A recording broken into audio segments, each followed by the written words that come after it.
It's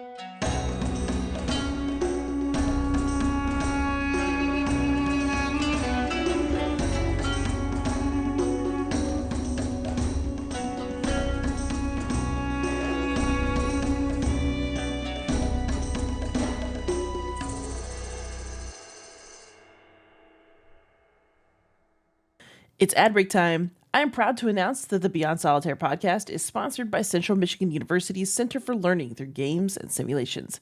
This summer and going into the fall, CLGS has some seriously exciting projects in the works. On July 8th, they're going to launch a campaign featuring 2 games, Witch Hunt 1649 by Martha McGill and Making History by Nicholas Proctor. Both of these games are exciting in the classroom and beyond, and actually both have been discussed by the designers on this podcast. So keep an eye out on July 8th. And let's get on with the show. Hey gamers, this is Liz Davidson from Beyond Solitaire, and this is the beginning of episode 200 of the podcast. I'm super excited we've reached this point, and for this episode, I decided to do what I did for episode 100, which is interview some luminaries in the hobby about the state of historical gaming, where things have been going for the past 2 years, and where we think things will go in the future. So there's a variety of interviews coming up. It's a bit of a longer episode, but feel free to pick and choose. There will be timestamps and names in the show notes, and I hope you enjoy it. All right, gamers, I'm here with game designer Volko Ruhnke, who's also here for episode 100. So now that we're recording for episode 200, we're going to reprise our previous conversation about the state of historical gaming. Which was like 2.5 years ago. So yeah, I had to go back and watch it and see what we all had to say back then. Yeah, it was wild. So that was back when Almoravid was new.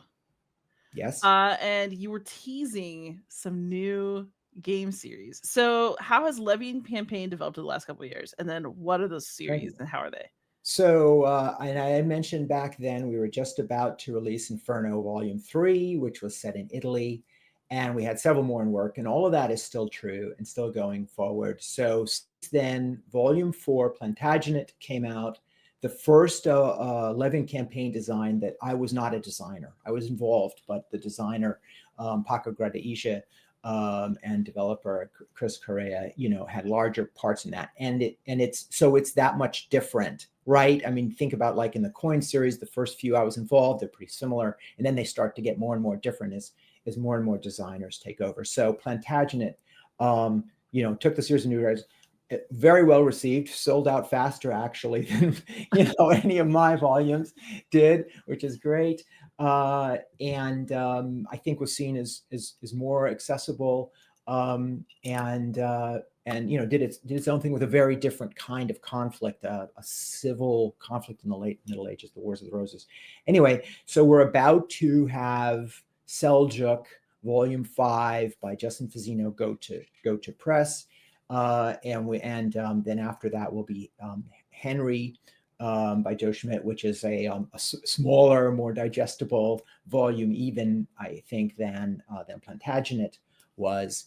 And we'll go on. And we've meanwhile also expanded to Ancients, which you may know, with Epipole or Epipolae, I don't know, but basically the Athenians in Syracuse during the Peloponnesian War for Levy and Campaign Ancients Volume 1. So that hopefully also will be printed someday, and we go on. Excellent. And then I guess at least the beginnings of your teased new series are out there in the world right now. So I as you know, with Levy and Campaign, I was very interested in like logistical affairs and operational warfare in the Middle Ages and just the Middle Ages military thing in general, which I thought was underrepresented, and also command and control and social relationships and how does the feudal system use military forces, that kind of stuff. I've since become fascinated with how in board games do we represent limited information, secrets versus mysteries. In particular, how does that affect deception, which is I've got some secrets, but I can selectively release some information to you to mislead you as my opponent. And I wrote an article published in C3I that kind of looked at the history of how board war games handle that stuff. And of course, stand-up locks and cards and all kinds of things like that. Anyway, so I've got a couple of games that are, nearly printed, but not printed yet, that do that. One is Hunt for Blackbeard with Fort Circle Games, and the other is Coast Watchers with GMT Games. And both of those could be the first volumes of new series that do that in somewhat different ways. They have some similarities, but they're really mechanically different. So we'll see how Hunt for Blackbeard goes. If folks like it, there could be other Hunt games. Coast Watchers is volume 1 in what I call the Recon series. Coast Watchers is set in World War II in the Pacific, and volume 2, which is already on P500, is called Drachen, Reconnaissance at Verdun, 1916. So set in World War I, but very similar block, chit, pull, card mechanics that try to emphasize secrets and discovery of secret information, and thereby including deception. Nice. And then how do you think that our field has evolved over the last 2.5 years? Like, what trends do you see starting or continuing? Yeah. So, when I rewatched episode 100, we were talking about the breadth of topics in historical board games, and other designers you had on, I think, sounded some similar themes, whether it's glass half full or glass half empty. Certainly there's plenty of room to grow, but that was the trajectory that we were seeing. More and more different kinds, not different kinds of war games in different settings, different parts of the world, different eras like the Middle Ages, but also more historical simulation, serious treatment of historical dynamics in a board game that are not focused on military affairs or warfare. So it seems like we had some agreement that was happening, and kind of my forecast was there's nothing that's going to stop that. And I do think that is coming true. And so some seminal moments in that, for example, what Fort Circle Games or Whirligig are doing, I think, Votes for Women from Tori Brown seems to me, it's almost like a wingspan in terms of, kind of throwing open the doors to the general board gaming community and saying, well, and I don't know if it says this, it's a little bit hidden, but Votes for Women mechanically has a war game genealogy, through card-driven games. It's certainly a compelling model of a historical dynamic and a historical episode of great consequence, a serious issue, but presented with a Euro or mainstream aesthetic, right? Like, chunky wooden pieces and beautiful art and all of that quality by Fort Circle's team. And that has succeeded so wonderfully well and gotten such great exposure, not just, by the way, in the board game community, but in general news media. So that's just like one kind of, to me, shining example of the direction that we have been going in the last 2.5 years. Another one to mention just very recently is Molly House, which was one of the projects that, Zenobia helped give more exposure, move along. I don't know how much we can claim. Zenobia didn't create it. Joe Kelly created it, but Molly House. But the early reception to that title seems to be enthusiastic and broad enjoyment, and that's again a historical topic. It's certainly not anything to do with with war, but more than that, a historical topic. Gay society in 18th century London, that would we have expected to see that 20 years ago? I almost certainly not, and here it is, broadly popular. So I know just some signs, I think, that our projections from 2.5 years ago have been coming true. Yeah, I think while the traditionalists among us have sort of fought this, I do think that historical / wargaming is more of a mixed stew than ever. Yes. What do you mean by mixed stew? That we're all sort of collectively, there's no true separation if you're going to conventions like SD HisCon or CBC. There's not a separate, this is a war game and this is a historical game convention. It's the same designers. the same players and the same spaces Yeah. where this is all showing up, that definition collapse is happening. Okay, yeah. So I wasn't sure if mixed stew you meant kind of some good, some bad, which is also typically true of human affairs, right? But yes, the boundary lines are getting blurrier and blurrier, aren't it? The definitions are getting harder and harder to crystallize and pin down. And I noticed exactly what you said about players, and I noticed that too about content creators and designers. So people like yourself, that I almost never now encounter, let's say, videographers who only do traditional, you know what I mean? Only do traditional war games. It's like there's the typical case seems to be somebody who enjoys traditional war games and also enjoys things that are anything but traditional war games at the same time. And it's, yeah, you're right. It is in our individual participation, another sign of the blending of our tribes, of our cross pollination, because it happens within individuals like us. Yeah. So we are at an uncertain time when it comes to the future of gaming in general. Because of tariffs and market uncertainty and, lots of small companies with small margins. But I'm just going to assume we're going to do this again for episode 300 in about 2.5 years. And so what do you think our trend lines are going to look like going through our rough patch and then hopefully out of it in a couple of years? Well, I'm going to give you a new forecast in that regard. Trend line that I feel like I'm experiencing. When I watched episode 100, and when your co-designer, David Thompson, I thought had a very astute comment on how we are answering your question, which is, he said, he's speaking from his own, what he's fascinated by at the time or whatever. And I'm the same. So I don't, I'm not really an industry analyst. I don't have any numbers here, to justify, here's the trend we're seeing. And this may be to some degree what I am seized by at the moment, but I do think it's real. So I will venture this forecast. And we've been talking about kind of the breadth of the coverage, right? Like what kind of topics do we take on? And that is an aspect of broadening the accessibility of the medium of board games to explore history, right? That if we kind of take on the kind of historical topics that interest you, you're more likely to experience our medium, and come and join us in exploring history in this way through board games. So that there's an accessibility aspect to it. The forecast I have is that historical board games across, on average, right, across the genre, will be more accessible to more people, to more board gamers of different tastes 2.5 years from now than they are today. And so what makes accessibility? So one thing is, would you agree, Liz, that traditional war games tend to be more complicated than other board games? Would you agree with that?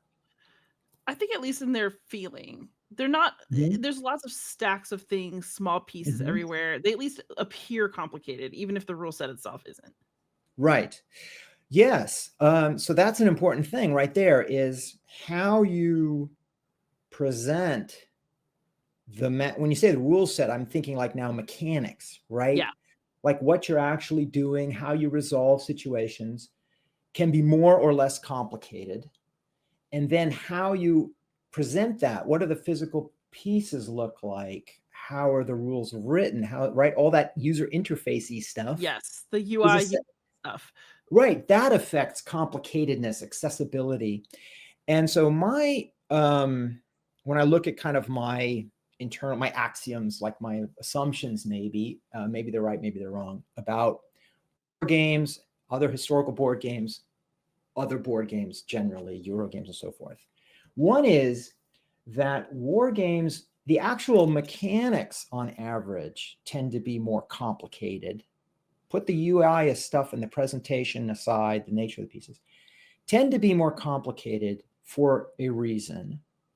And the reason is they are trying to model historical dynamics. Like a part of the fun is we're recreating history as it was.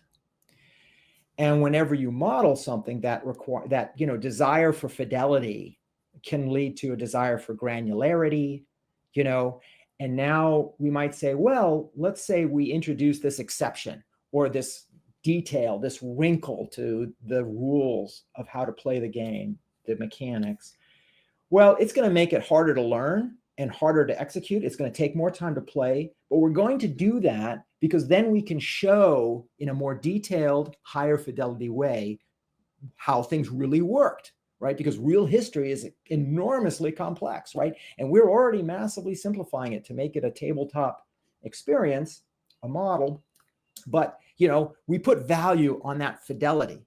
Whereas if what we're trying to do, let's say, is deliver a fun gaming experience, in a charming setting with attractive art and nice player interaction and all of that, I mean, fidelity to what? I mean, it doesn't really, it doesn't matter. And so if we want to make it less complicated, that's almost always the way we'd like to go, right? So anyway, so there's that kind of part of it. And we can try as designers to be elegant.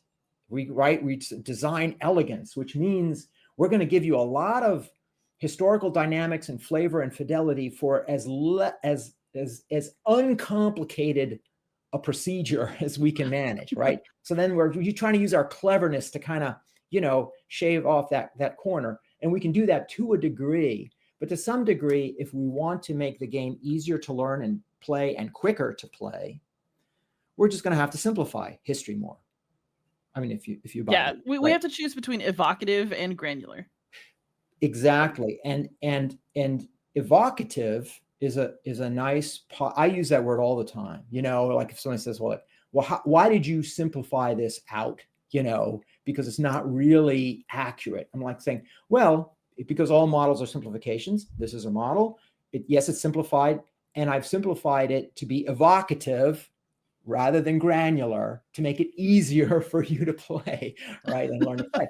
And that is absolutely a legitimate defense. But we do lose granularity then, you see? And the question is, how interested are we? And so the range of interest in granularity is going to be on the higher side for the tradition of wargaming. Okay. So anyways, so that's one whole issue, that it is its thing, and we're going to try to be as clever as we can, and we will evoke rather than literally articulate dynamics as we choose to make the package easier for you to use. Okay. That's one thing. That's like at the core of it. Then the user interface part is a whole segment, and that's actually what I'm focused on now, where I think we have. So there's only so many gains that we can make by design elegance over here with regard to how granular do we want to get, and how much can we afford to, rather than articulate, simply evoke. Yeah. Okay. So that's like over here. The gains to be made in the next 2.5 years, in my view, are over here with the user interface. And so I'll give you some examples of what that might be. So in the coin series, for example, coming out of the wargame tradition, I could have had cardboard counters for the little guerrillas and troops and police and bases and things like that. I went with wooden pieces because to me they were more accessible. It's easier to see what they are at a glance. It's easier to see how many are there for area control. They're easy to manipulate. I don't have to read any text or numbers. I just look at the shape and the color, and I've understood the symbol, and I can play. It's more accessible. And that's why so many, Euro games and mainstream games go with wooden or maybe plastic bits. But anyway, simple wooden pieces, a cube, a cylinder, a disc, that kind of thing, right? That's user interface, right? That's to be accessible. And so we have seen more and more and more of that, right, over the last decade or two, where we have serious historical simulations, even war games, and they're using wood, not paper with little numbers and symbols and stuff on, right? Okay, yeah. So that's already been happening on the UI side, which also kind of imposes now you got to keep your mechanics simple enough, evocative rather than granular enough, that you can get away with using just a plain wooden piece rather than a 1/2 inch of cardboard with a lot of tiny print on it where you can put a lot of information. Okay, so that's already been happening.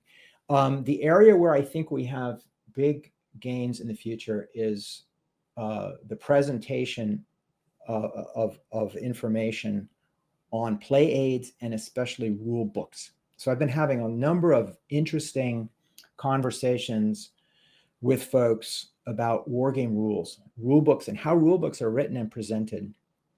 And I've and myself now trying to completely redo how I write and present how to play my games from what I did just 2.5 years ago. And ending with like Inferno, which we were talking about, was just about to come. So Inferno, published in the last couple of years, and I was writing those rules pretty much the same way I wrote my first rule book, Wilderness War, 25 years ago. Okay, except that gradually over time, I had gone from using the sharpest economy of words I could possibly, manage to be unambiguous in the fewest possible words in that booklet, to getting more wordy and repeating things and explaining a little bit more things and adding examples. I did that kind of gradually over time in response to the market. But fundamentally, the way I organized and wrote and thought about the rule book was the same as 25 years ago, which was fundamentally the same as the rule books I grew up with 25 years before that. Okay. All right. So go back. I'm 63. I've been wargaming since I was in the 10th grade. Okay. So if you go back half a century, what were board game rules like? By the way, this isn't just war games, right? The emphasis was on, tightly, unambiguously presenting the information that resolves all the cases in text with minimal illustration and example. And back then, if you had a mainstream board game like Monopoly, right? You know what the rule book looked like? Like a couple pieces of paper? Yeah, it was very often there wasn't a booklet. It was printed on the inside of the box top. Oh, God. Okay. So there weren't like illustrations and here's what it looks like when you set up a board and tutorial booklets and all. No, learn to play. No, none of that, right? So to some degree, the market has evolved because we've become used to having a lot more help with user interface than we had back then. Yeah. And to some degree, what's available, and to some degree, fashion therefore has changed. In other words, when I did my rule book for Wilderness War 25 years ago, I will tell you, in the wargaming community, that rule set was extolled, right? And Inferno's rule book a couple years ago was not extolled. Okay, it was many, even traditional wargamers saw the way that I had done the rule book as a barrier to learning and enjoying the game. Okay, that's a shocker for me. Time has moved on, but of course, we behave in our traditions. We kind of do, until we're shocked out of it, right? We kind of keep doing the same thing. So how I'm processing that shock is looking at what is being done that is more modern and more helpful in how war games are presented. And of course, just like with the wooden bits in the coin series, we have so much to learn in the traditional war game genre, and therefore also the larger historical board game genre, from Euro games and family games and so forth, because there's such a premium on helping players easily. They're not, people are like, hey, I'm a single retired guy. I sit in my basement and I have a ping pong table where I set up all my monster war games and I just sit down there and we'll spend 100 hours learning your game. No, you're right. That's not their market, right? And we are seeing the improvement in the presentation of war games to make them, whether they're more or less complicated, granular, evocative in their model, that they present, that we can present them in new ways for traditional wargaming, right? That take the best of what other board game genres do to present their rules. And so, for example, one cool experimenter in that area is Jerry White. So, for example, Atlantic Chase, anybody who knows Atlantic Chase, which was a very popular game, sold out very, very quickly, very innovative dynamics, traditional war game topic, traditional approach to wanting to tell you something in some detail, by the way, about a historical dynamic, but wanting to show you that historical dynamic from a new perspective and in a new way through new mechanics in a fairly complicated game, okay? And then a lot of effort by the designer to present these innovative mechanics and rules in a way that will be more digestible, both more digestible to learn for the first time and also easier to use at the same time, easier to use as a reference as you play, right? So a lot of cool stuff. And Jerry has the advantage that he himself is doing the art for the game, right? So it's like one brain who designs the mechanics and designs the graphically designs, the rule book, the examples, the layout, everything. I mean, he did all of that. So he's in an advantaged position to experiment with some cool new ways to present the game, right? To present the system. So I've tried, I did kind of my Volko mimic Jerry in Coast Watchers so like if I were doing the Coast Watchers materials the way that Jerry did Atlantic Chase, it's different. I'm not Jerry, but I'm kind of trying to draw inspiration from that. And so if you end up getting either Hunt for Blackbeard, by the way, or the Coast Watchers game, and you compare that to Levy and Campaign or the Coin series or Labyrinth or Wilderness War, I think you'll see that it's a very different mindset. It's a very different value system that I'm applying to how to present those games. And time will tell if those efforts on my part will succeed, but I am seeing enough of that happening. Like I just named Jerry as one example. I'm seeing enough of that happening that it's substantially augmenting that blurriness of lines between the tribes that you mentioned, right? That we had among the barriers for board gamers who don't know historical board games but have some interest in historical topics. The number of barriers to those kinds of people discovering, learning, and playing serious historical simulation games. Among the barriers is the traditions of how war games presented themselves, right? And that barrier too is dropping. And I think for 2.5 years from now, we'll notice a substantial enough drop that we can point to a number of examples. All right, homework for the next couple of years. Pay attention to your rule books. All right, Volko, thank you so much for coming on. I'm very excited to see where our field has gone in the next couple of years, and I'm hoping that we're both like going strong and excited to check in about it. Well, I'll see you next time, Liz. All right, see you soon, Volko. Hey gamers, I'm here with Efka from No Pun Included to talk about taking games seriously. How you doing, Efka? I am taking games very seriously right now. Excellent. So, you've never been on the podcast before, but I wanted to have you on for just a short clip because I was very taken with your video of, I think the title was, Is Every Game Really Political? Really, in all caps, because, that's the question, isn't it? Yeah, I think I should just switch to all caps all the time so people know that every word is serious. But when I saw that video, I really enjoyed it, by the way. But it also made me think about kind of how I feel like No Pun Included has been actively working over the past couple of years to do more than talk about whether a game is good or fun. And it kind of harkens back to your original like that Vagrant song review from a couple years ago.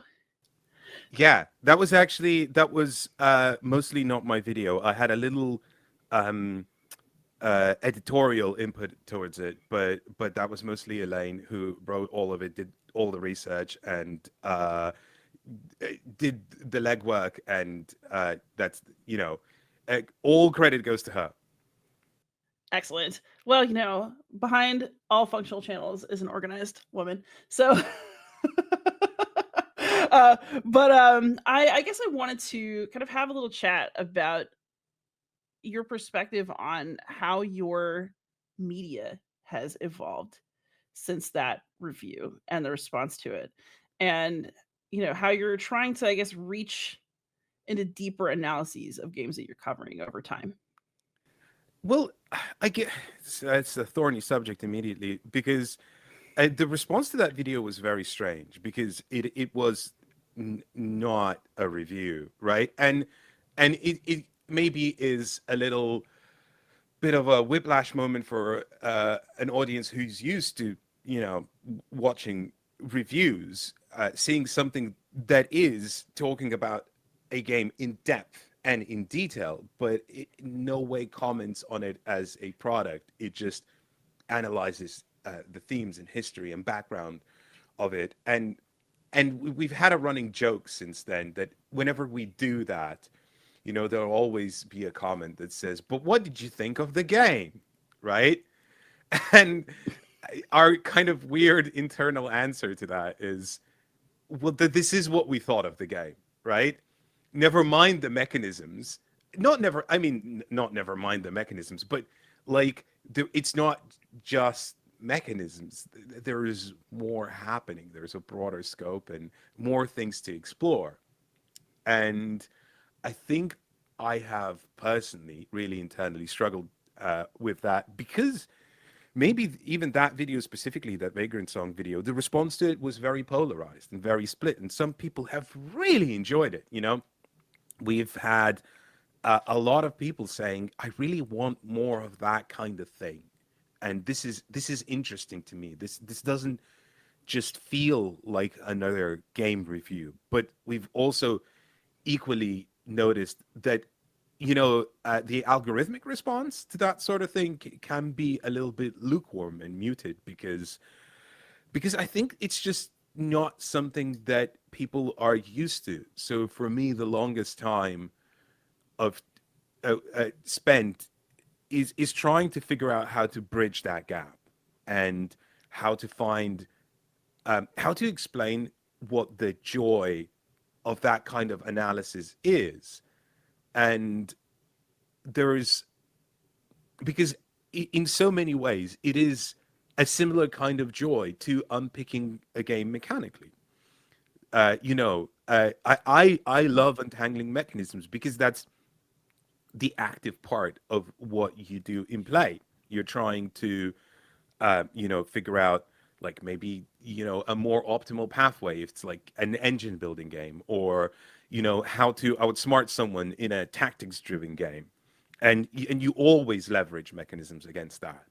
But I think it is equally just as interesting as trying to find parallels between Foundation and Arcs, because they are there, they very much exist, and kind of discovering that and plucking at that thread, and pulling to see what spills out can be so joyous, because it turns out that sometimes when you do, so many things emerge, right? It's like you open the Pandora's box and you can't stop it anymore. All you can do is keep thinking and thinking and thinking and thinking about it.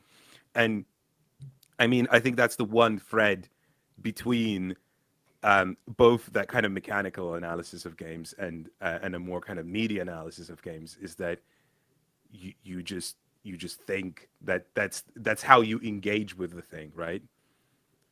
Yeah, I think I wanted to ask about the Vagrant Song video actually specifically because I remember the responses being really polarizing, but Yeah. I saw it as something that was very exciting because I really enjoy conversations about, I guess, games as culture or like games as statement. But as a reviewer, I know you are also working, with games as product.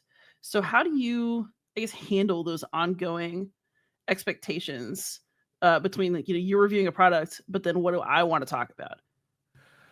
Yeah, so this is kind of like, a thing that I also struggle with a lot, and I actually found an answer that satisfies me. I don't know if it's going to satisfy everyone, but I think at some point you have to acknowledge that games are product, and that these two things are inseparable, right? Because if you only consider a game as a game as a cultural object, and you approach it only from like a media analysis kind of standpoint, it's very easy to turn like to not look at the product elements of it, but at the same time I feel like there's an element of dishonesty in that. It's like we're pretending that something doesn't exist, whereas it very much does exist. So I guess for me right now, sometimes I can look at a game as a product. Sometimes I can look at a game as an object of culture. But most of the time, it's both. And sometimes these two things are entirely separate in one game, and sometimes they are cohesive. They speak towards each other. Like in the way where like Daybreak, for example, is both a game that has something to say, but the way it is made and produced also speaks to what it has to say, or the same way as with Earthborn Rangers. You know, their physicality informs the themes and motifs. And I think what's sometimes funny is that when it works at cross purposes as well. Where uh, the way the game is produced is entirely the opposite of what it is trying to say and what it is about, and that's equally interesting to unpick and untangle. So I never shy away from the product analysis part of it, because the two are together, right? And but I also don't want to shy away from the media analysis part of it, because that to me is ultimately what's very interesting. Yeah, I mean that makes sense. I really like your comment about cohesion. Uh, in part because yes, I think sometimes like the form that the product takes and then what it's trying to say are very much in alignment. But also because I think that even if you don't think that you're saying anything, you still kind of are, Yeah. because you're still like a product of your environment and the community that you're trying to play with. Um, and so I guess that kind of leads in your most recent video that made me, contact you, which is, our board games, are they all really political? So it turned out that Sausage Sizzle was in fact political. I mean, yeah, that was so funny. And the funniest part of that was that I am pretty sure that when Ian originally showed me Sausage Sizzle, he explained that to me. I am pretty certain that he went, "Oh yeah, and in Australia we have this thing, with democracy sausage." I remember him saying that, but that part left my brain entirely, and I managed to pick up on everything else but the obvious, which is such an Efka thing to do. Um, but yeah, it really is political, isn't it?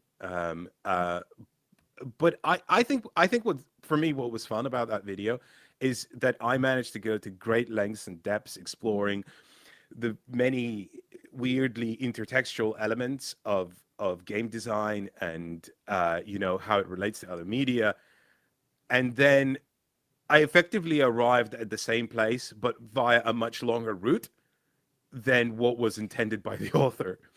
Um, and again, that's kind of it. That's part of the joy of it, right? That's part of the joy of discovering, um, you know, not discovering but untangling um, media in a way where like you look at not just the surface level and the mechanisms, but like what could lie underneath that. And then there's so much to uncover. There's so many things to find that like you could spend forever in even such a little game as Sausage Sizzle, which is ultimately a very silly game. It is just like roll some dice. I played it again recently over the weekend because Elaine's parents were visiting, and we were like, what will we play? Oh yeah, Fruit Fight and Sausage Sizzle, because it takes like 2 minutes to explain them, and they are very silly and fun. That's awesome. So, over the last couple of years, how do you think that your audience's tolerance for more political or analytical or cultural board game content has evolved? Are things continuing to be polarizing like they were when you released a Vagrant Song video, or has your audience mostly kind of come with you? Yeah, I still get called an idiot a lot. Sometimes I get called an idiot in Lithuanian, because I am Lithuanian, and some of my audience knows that, and some of my audience is Lithuanian. So it's funny when they use Lithuanian swears at me. Um, but like it kind of reminds me in a way that you know audiences are always polarized by everything. You can't get people to agree. But I think in terms of like the most passionate response, it has been positive, because even since that first Vagrant Song video, and it wasn't even, I don't think that was even the first one where we started to look at board games as more than just like mechanisms. We kind of often alluded to those sort of things, but like that was a video that really, I think, pushed the pedal to the metal.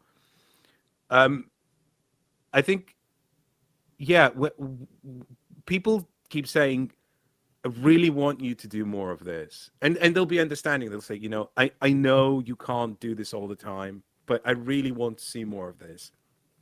And oftentimes, this isn't a shout out to my Patreon. Oftentimes, Patreon backers will say, like, the reason I supported you, right? Which feels a little bit like, um, I'm just trying to think of a polite way to say this, which feels like they're holding me hostage a little bit.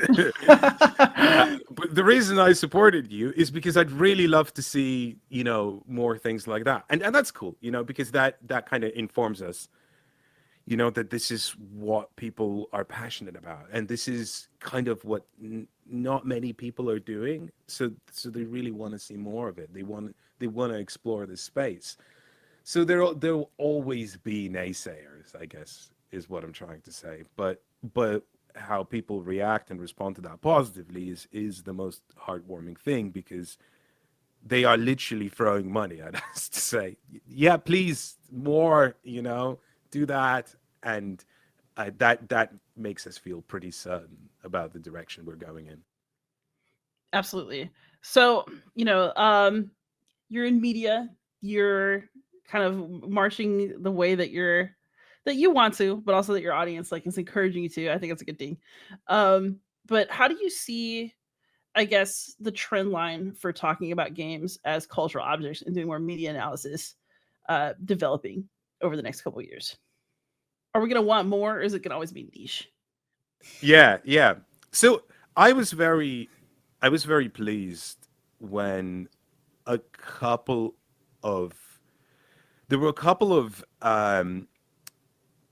newspapers that interviewed me since COVID, and like it was the Atlantic and the New Yorker, and both of them interviewed me as not like I wasn't part of the article, or it wasn't part of the article in a major way, but because they were.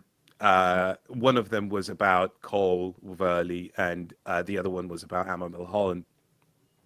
And I think the one that was about Amabel Holland, at that time, it still wasn't about Amabel Holland. It was just the author trying to find like a story, and I got interviewed to maybe narrow down where the story could go and what direction to take it in. So it wasn't even an interview. I think it was more just a conversation that was looking for information, right?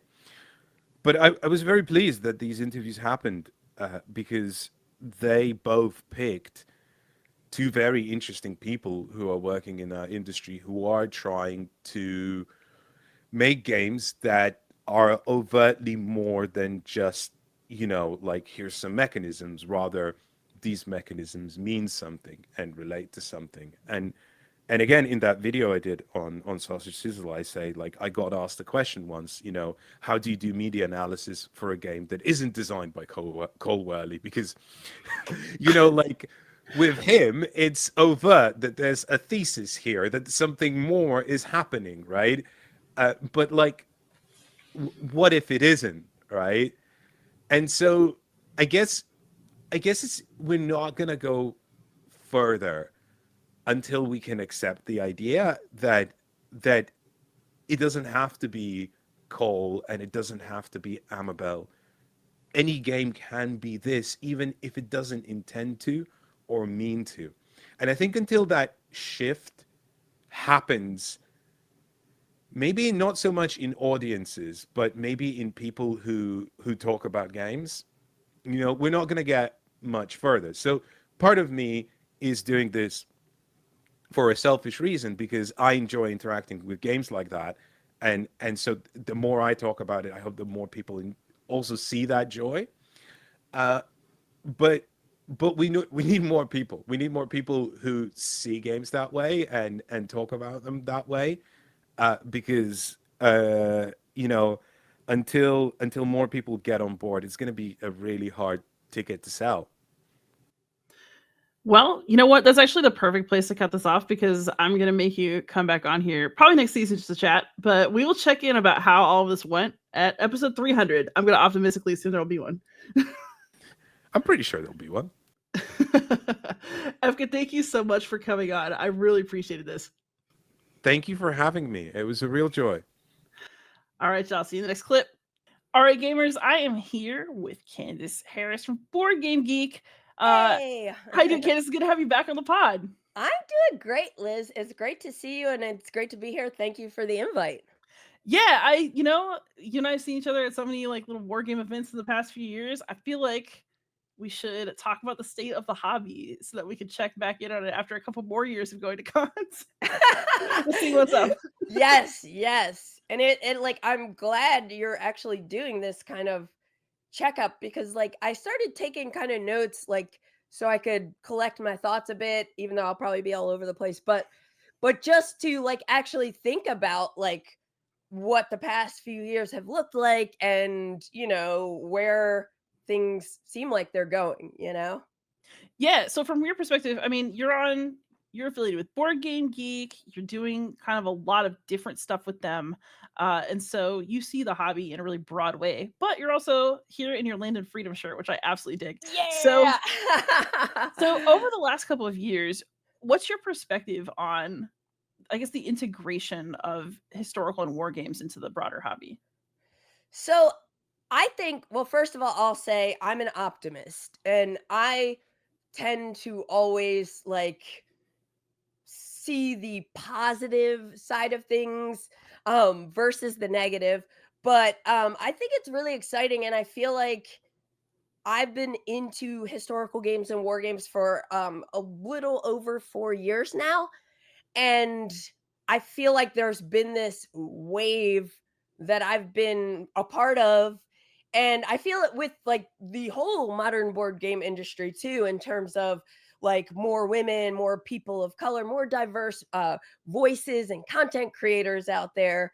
But I was like looking, I was like, when did I write my All Bridges Burning article? So when I was writing for BGG News pretty actively, I wrote this big article on like why the coin series hooked me in. And it was also an overview of All Bridges Burning. And I looked to see when that article was, and it was about 4 years ago. And like, I remember shortly after that, Rodney was showing like his interest in the coin series too. And like, so that like just started like giving the coin series more attention. But then we have the Zenobia Awards started, and there are so many of the games from the Zenobia Award are being developed. Some have been published.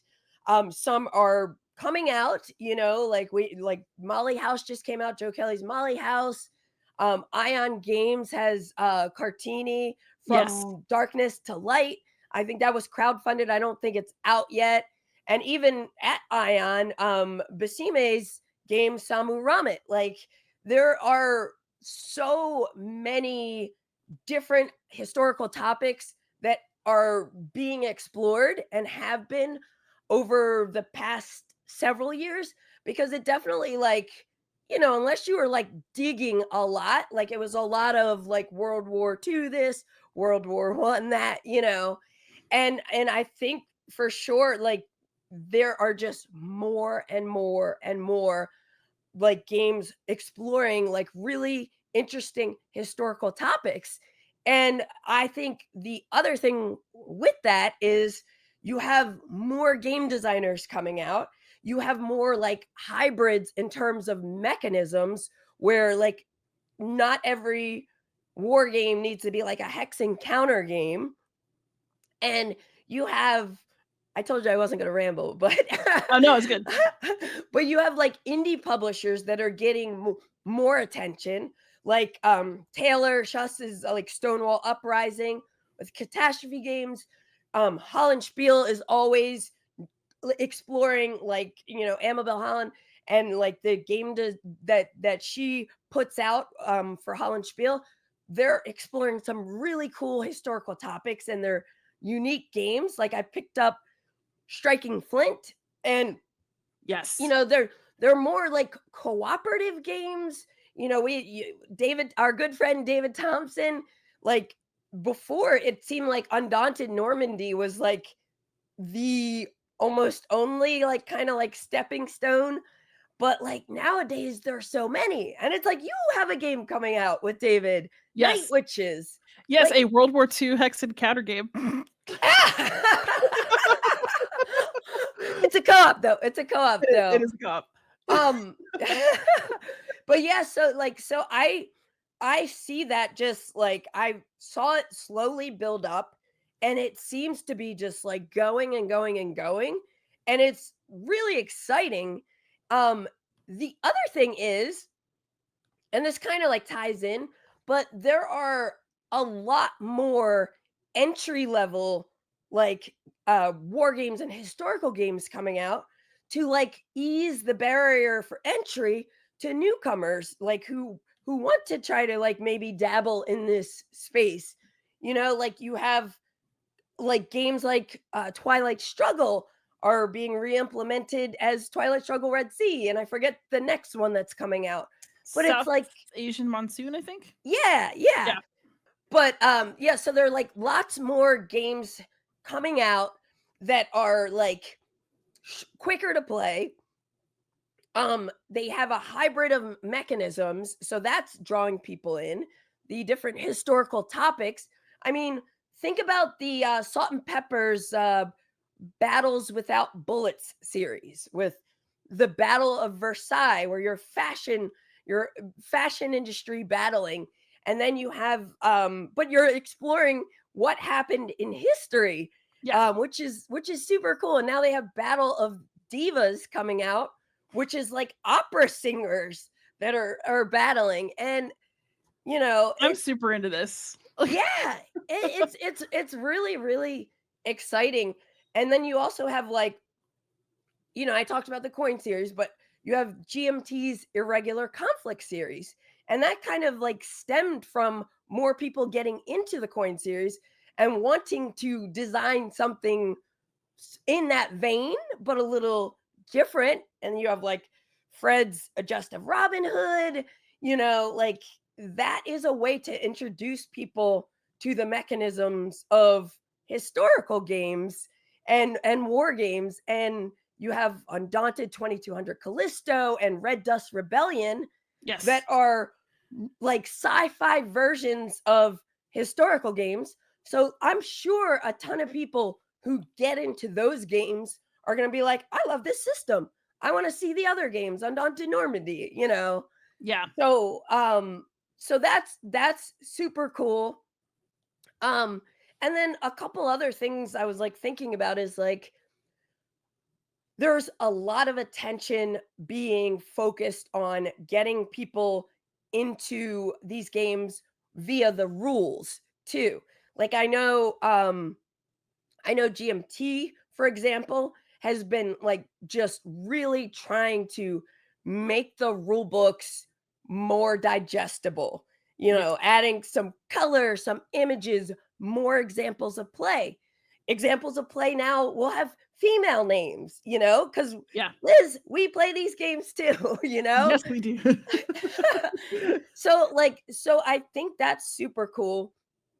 And then I guess along those lines, just about ever since I've been working full time for Board Game Geek, I've like partnered with GMT and some other publishing companies because I'm like, let me make how to play videos, because some of these games, the bigger ones, like Edward from Heavy Cardboard was just like thanking me at Circle DC for making the rules video how to play for Border Reavers. And it's like, Border Reavers is not like the most complex game, but if you have never played a game like that Yeah. and you open that rule book, it's gonna like be a little daunting. So I love the fact that you and me and other content creators are now covering these games more, whether it's a how to play or just like an overview or a review. Like, that's all exciting. I mean, I found out Jamie and Jeff from Foster the Meeple love war games. I had no idea. I'm like, let's play. Yeah, I too have seen and really appreciated, I think, the broadening of the types of people who are openly excited about playing these games. Yes. They're getting more kind of like normal buzz at release instead of just like only certain people off at the side of the hobby care. Yeah. And I think that that's really, really exciting. I personally also, I mean, as long as our industry survives the current economic instability, Yeah. um, Yeah. I think culturally within our hobby, we're moving in a direction where there's going to be a lot of cross pollination continuing to happen. Yes. And I think the other thing that is like contributing to that is there are more content creators going to like historical board Yes. game conventions like Circle DC and SD HistCon. SD HistCon is always trying to like diversify the people that are coming, like the games, everything. And it's like you have so many advocates that are pushing for this, and I think it's working. I mean, even here's another story, which is partially why I wore my Land and Freedom shirt. My friend Ben Mandelker, who you met from the Game Brain podcast, Yeah, he was cool. yeah, he loved you too. He happened to be in DC when Circle DC was happening, and he stopped by, and he had been so excited to play Land and Freedom, and he finally played it there, and he has now played it more, and he loves it. And he's not like, he has not gotten into historical games on the level that we have, but who knows, now he's probably going to start dabbling, dipping his toes in more and talking about these things on his podcast. So yeah, so anyway, I think like things are like moving forward, and it's exciting, and I almost can't keep up. All right, so just so we can look back in a couple years and either laugh or be like, "Ha, she was psychic." What do you think the next like 2.5 or so years leading up to episode 300, which will of course happen? What do you foresee over that time period? I think we're gonna continue to see even more of these like quicker playing, hour long, or like the salt and pepper games. I was almost said salt and pepper. Salt and pepper games. Like, I think we're gonna start to see more and more publishers digging into signing games like this, more people designing them. I mean, I even think about the wave of trick taking games. Like, trick taking games have gotten super popular, with more and more people over the past few years. And it's like now all of a sudden, like, there are all these different publishing companies that are like, I have a trick taking game. I have a trick taking game. So I think we're gonna see more of that on the historical board game front. Yeah. I think that would be really exciting.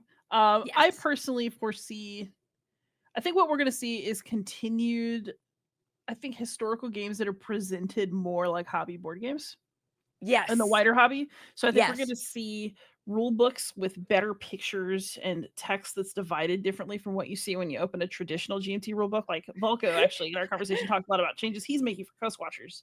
Yeah. And I think that we're going to see, games with art direction that's marketed to look more like something that you could see at Target as opposed to something that you're only going to see.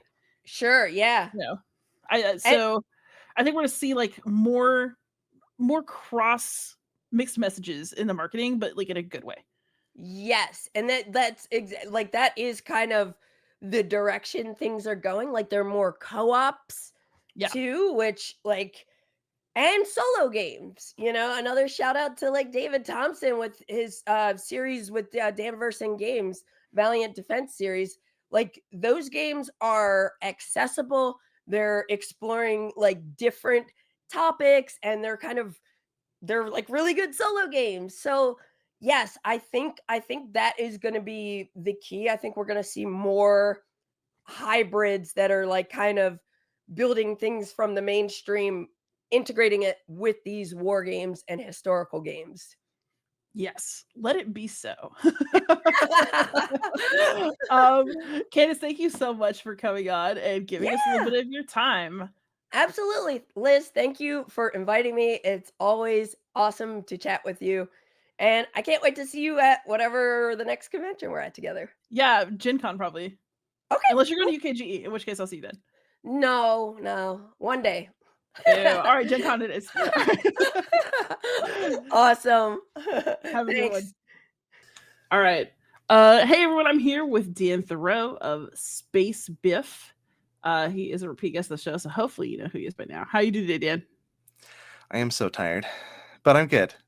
High spirits, low energy. Hey, the spirit is willing. Yes. And the flesh is spongy and weak. So I just want to record a short comment with you to kind of follow up on our conversation about 2.5 years ago, where we did this for episode 100 of the podcast. So this is now going to be episode 200 of the Beyond Solitaire podcast. Wow, you are really good at producing episodes, Liz. It's about persistence. You've got that stick-to-itiveness that I lack, I think. Actually, the trick is just to divide it into seasons, so you always get a break between. Oh, that's a good idea. So then I'm like ready to go again after a month of not talking to anybody. What I do is I divide it into episodes and take a break in between. That's the problem. I mean, the episodes you produce are good, so I can't argue with the quality produced by this method. So this is your victory lap, right? So for those who don't know, you won the Golden Geek, which was very deserved. And I got runner-up, which means you just kicked my hiney. So this is like a little struggle session. No. We give testimonials about why you beat us. And and the answer is very simple. It's because Beyond Solitaire is incredible and deserved that win. Like, I cannot think of anyone else who deserved to win Best Podcast Golden Geek. I really appreciate that. But I am pretty sure your will come, given that like we got your podcast registered on BGG like late into voting and it still got nominated, and then it still got, I mean, if you made 1 ounce of effort, like it's your fault too, because you were like, no, you can, it's pretty easy to get it registered on BGG. And I was like, is it? I don't know anything. See, I could have just not helped you. That's true. That's true. I was thinking about that when I got nominated, that first of all, I am shocked it got nominated. But I was like, this only happened because Liz basically told me how to do it. But hey, you know what? I believe in fair competition. Actually, what I believe in is historical games and attention to them and people covering them. So I kind of see both of us making the final 3 as like a big indicator that the stuff that we were talking about 2.5 years ago has just kept growing. Like our part of the field is making progress. I think you're right. I do think that there is a hunger for kind of like the deeper discussion instead of just like, let's do a roundtable and talk about what we played this week, you know? Yeah. So actually, I want to circle back to that. A couple years ago, you and I had a lovely chat about how hopeful we felt about historical game designs and how exciting and interesting the themes were. John Company was just shipping. You had just been interested in this cool little game called Persuasion by Zoe Allred. And we were talking about like sort of the departure from like message games as being the only serious games and into games that had like more of a thesis or were more mechanically evocative. So how do you feel things have gone on that front over the last couple of years? I think things are going well. I have spoken about my distaste of message games in the past, not because I don't like a message, but because I like a thesis. I'm sure that I ragged on Train, Brenda Romero's Train game, which it's just so easy. Like, I love to get together with Amabel and just rag on that kind of thing, where like a message without real clear thought and intentionality, I think, can be as damaging as almost anything else, like making a game with the opposite point almost. Like, and so something like Persuasion, or especially John Company, that are willing to tell you what their goal is, that are willing to document that, that aren't going to just trick you into things. They're going to like invite you into the model and try to show you what it's doing. I think we're doing pretty well. I just think of some of the games that I've played over the past year that have been so good at presenting a thesis and walking you through it. And they're still persuasive, right? They're persuasive. This is persuasive rhetoric. That's their goal, is to try to show you something and persuade you of something. But I think they're really good at it. Like, they're open with the fact that they're trying to be persuasive, right? Like, to me, that's one of the differences between a thesis and just like a message game that's trying to like Train. Okay, I'm sorry if Brenda Romero is listening. I'm so sorry. But the entire conceit of that game is to trick you into being part of the Holocaust, which it was not a trick to be part of the Holocaust. You signed up to be part of the Holocaust. And then like the game is basically just like, okay, you're in the Holocaust, what do you do? And it's like, well, I don't know. So the only choice is not to play. Whereas you play some of these games like I just played Dan Bullock and Joe Schmidt's, is it Joe who did it, In the Shadows? Yeah, In the Shadows. Yeah. Yeah, where it has you openly, if you're playing as the occupation player in occupied France, you're exporting things out of France. You're leeching it dry and being a participant partially in the Holocaust. And that game is really open about what it's saying. It doesn't have to resort to like tricking you into learning. It just tells you what it's doing and does it. I think I love that. So I think we're doing pretty well on the whole. How about you, Liz? What do you think?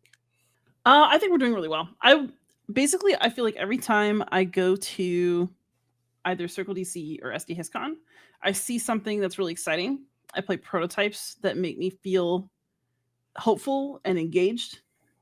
Mm-hmm. And then, of course, I think that actually what's really funny for me is over these past couple of years, like my own participation in those activities as a designer has only increased as well. So like I'm also finding the water's fine as somebody who's making the games as well as somebody who's playing them. And so I feel growth. I mean, there's always people who want to test. There's always people who are ready to talk. Everybody's got cool designs. Like I really enjoyed Circle DC. I played Spindletop. That's Brooks Barber's like Texas oil drilling game. I got a kick out of Fruit, which is Dan Bullock's like Banana Impresario Latin America game. There's just always something good to see. Volko, the old guard continues to produce really cool stuff that's like new. He never just sticks to one series forever. Yeah. And so, I mean, I always see things that make me feel like we're continuing to evolve and progress. And the other thing that I've really noticed at these conventions actually is media people of different stripes have started to show up. So like since last time we talks, like, Chris Yee from the Dice Tower has now been to a Circle DC. Foster the Meeple comes. Sam, Lord of the Board, was at Circle DC this year. Rodney finally came. That was a delight. But it seems to me also that, when I was making more review videos and stuff, that I've kind of stepped back from that because I'm doing the making and not the reviewing. I remember feeling like there's a really limited number of media people who were engaged with what I was engaged with.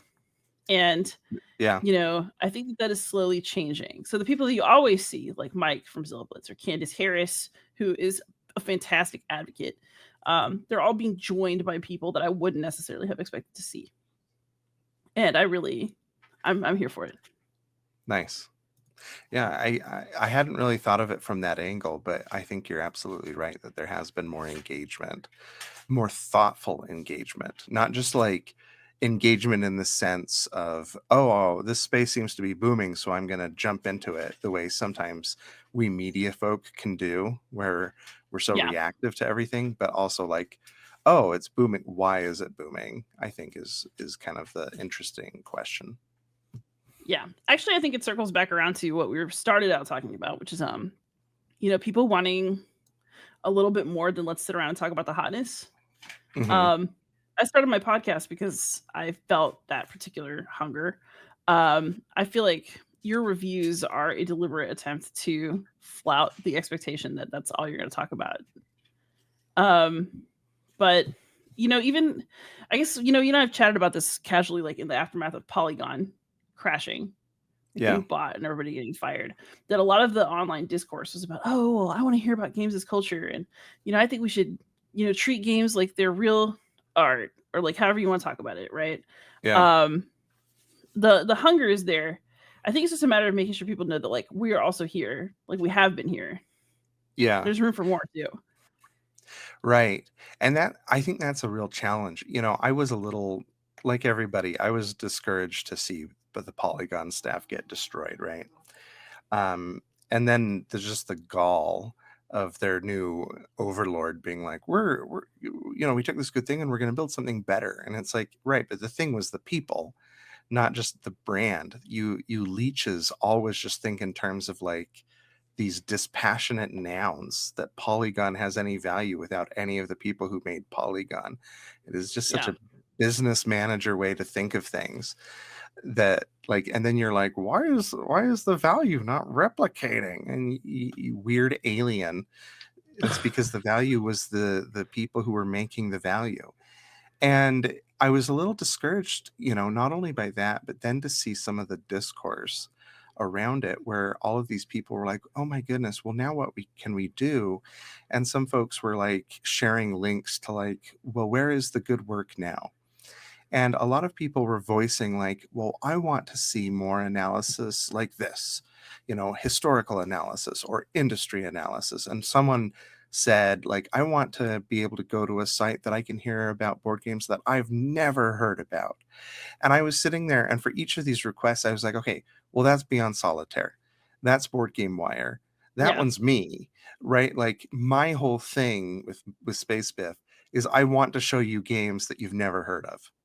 And games that are maybe a little deeper and a little more culturally aware, because often those are the games you haven't heard of. And when someone's asking for historical or industry analysis, I'm thinking of you. And when they're talking about like industry news, I'm thinking of Board Game Wire. And so I'm getting frustrated because I'm like, no, we're here and we've been doing this work for a long time.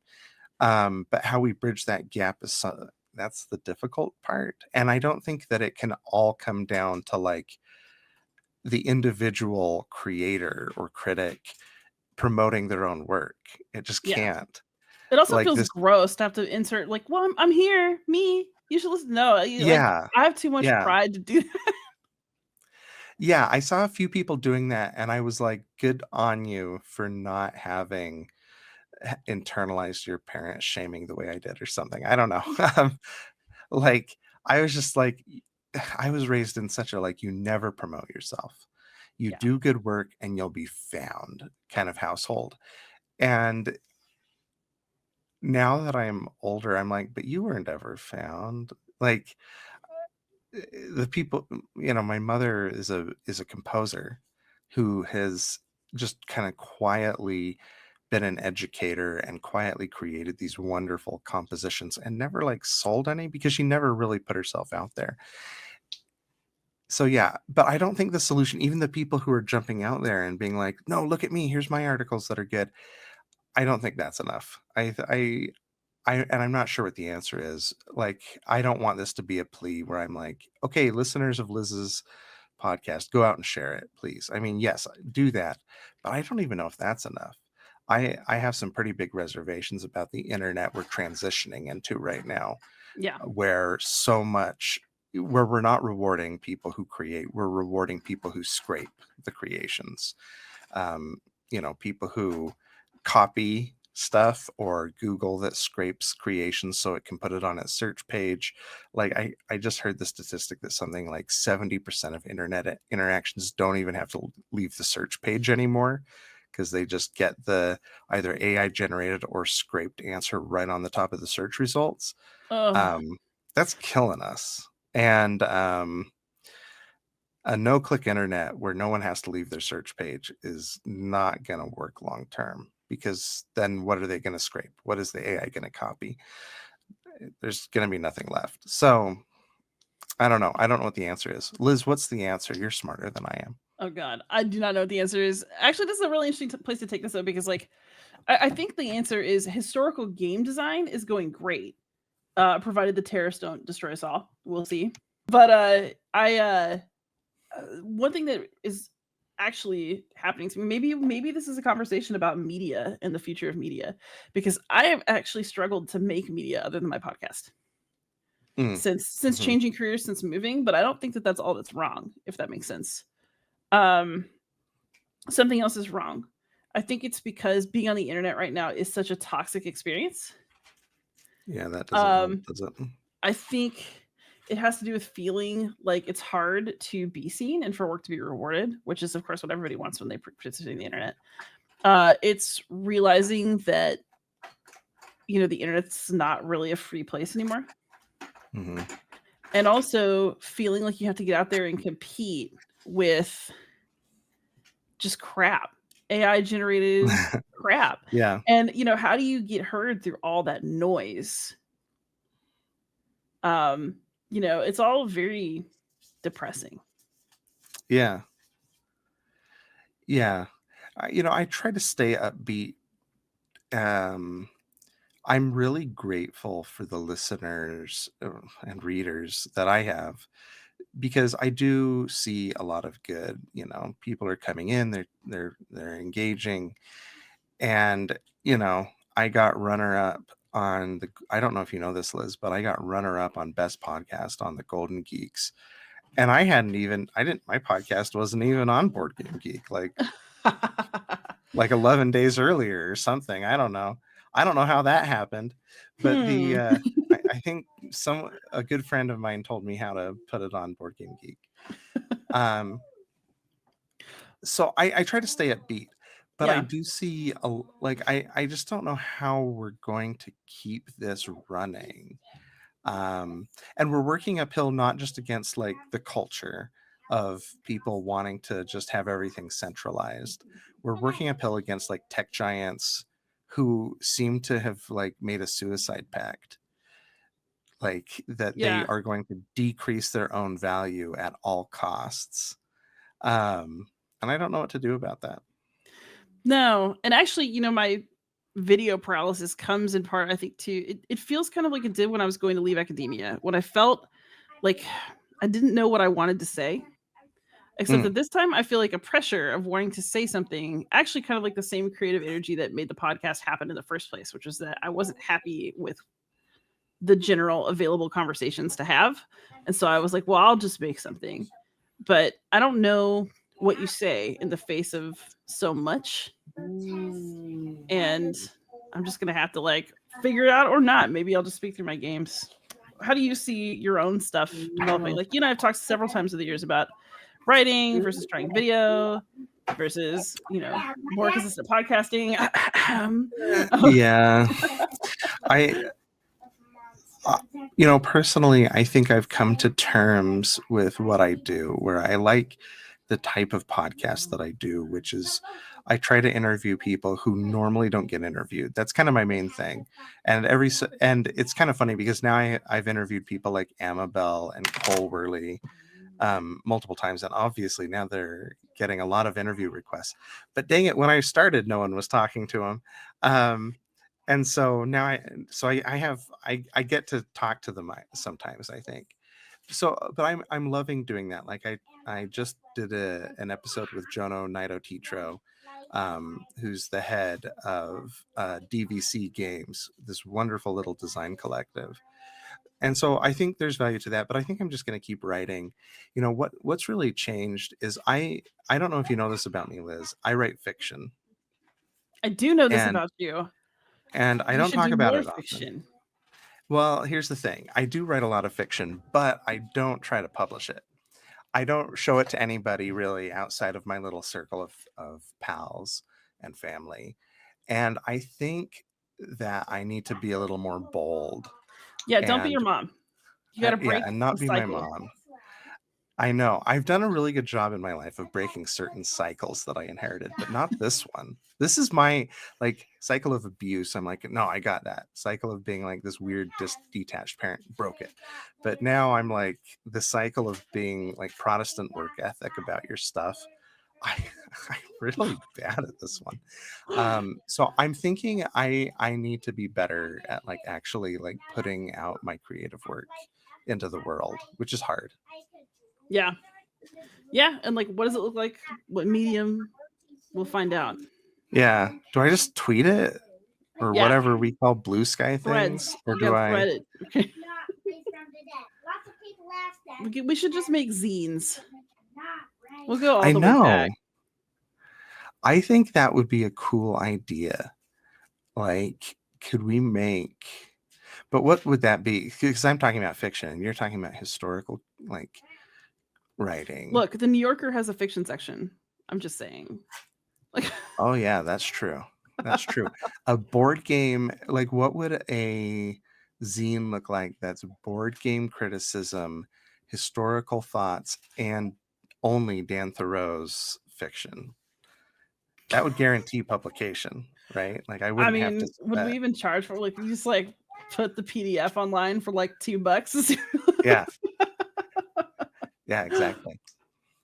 Oh man. Maybe this is something your listeners can help with. What kind of proactive measures can people like Liz take to help the media ecosystem? Because for a long time, like we talked about in episode 100, my attention has been focused entirely on board game designers. How can we help that? Yeah. And maybe we need help too. Maybe a baby boomer parent like my mother. Maybe we were so focused on helping others that we never learned to ask for help ourselves. You know what? I'm actually going to conclude this right here because it's kind of interesting. We're going to check back and I'm assuming we're going to make it to episode 300. I'm just going to be optimistic about that at least. And we can see what happened to coverage of historical games, serious games coverage over the next expanse of time, because I think that'll be interesting. Oh no, I'll be shut down. No, we'll still be here. We'll still be rolling. All right, everybody. Thanks. And Dan, thank you so much for your time. Thank you for having me. And congratulations again on your very well-deserved win. Congrats to you for just almost sniping the whole thing just out of nowhere. No. Good stuff. All right, gamers. I'm here with a show regular and now a design partner regular, David Thompson. How you doing today, David? I'm good. How are you? I'm doing good. It's kind of fun to do this checkup because a lot has happened to us since December 2022.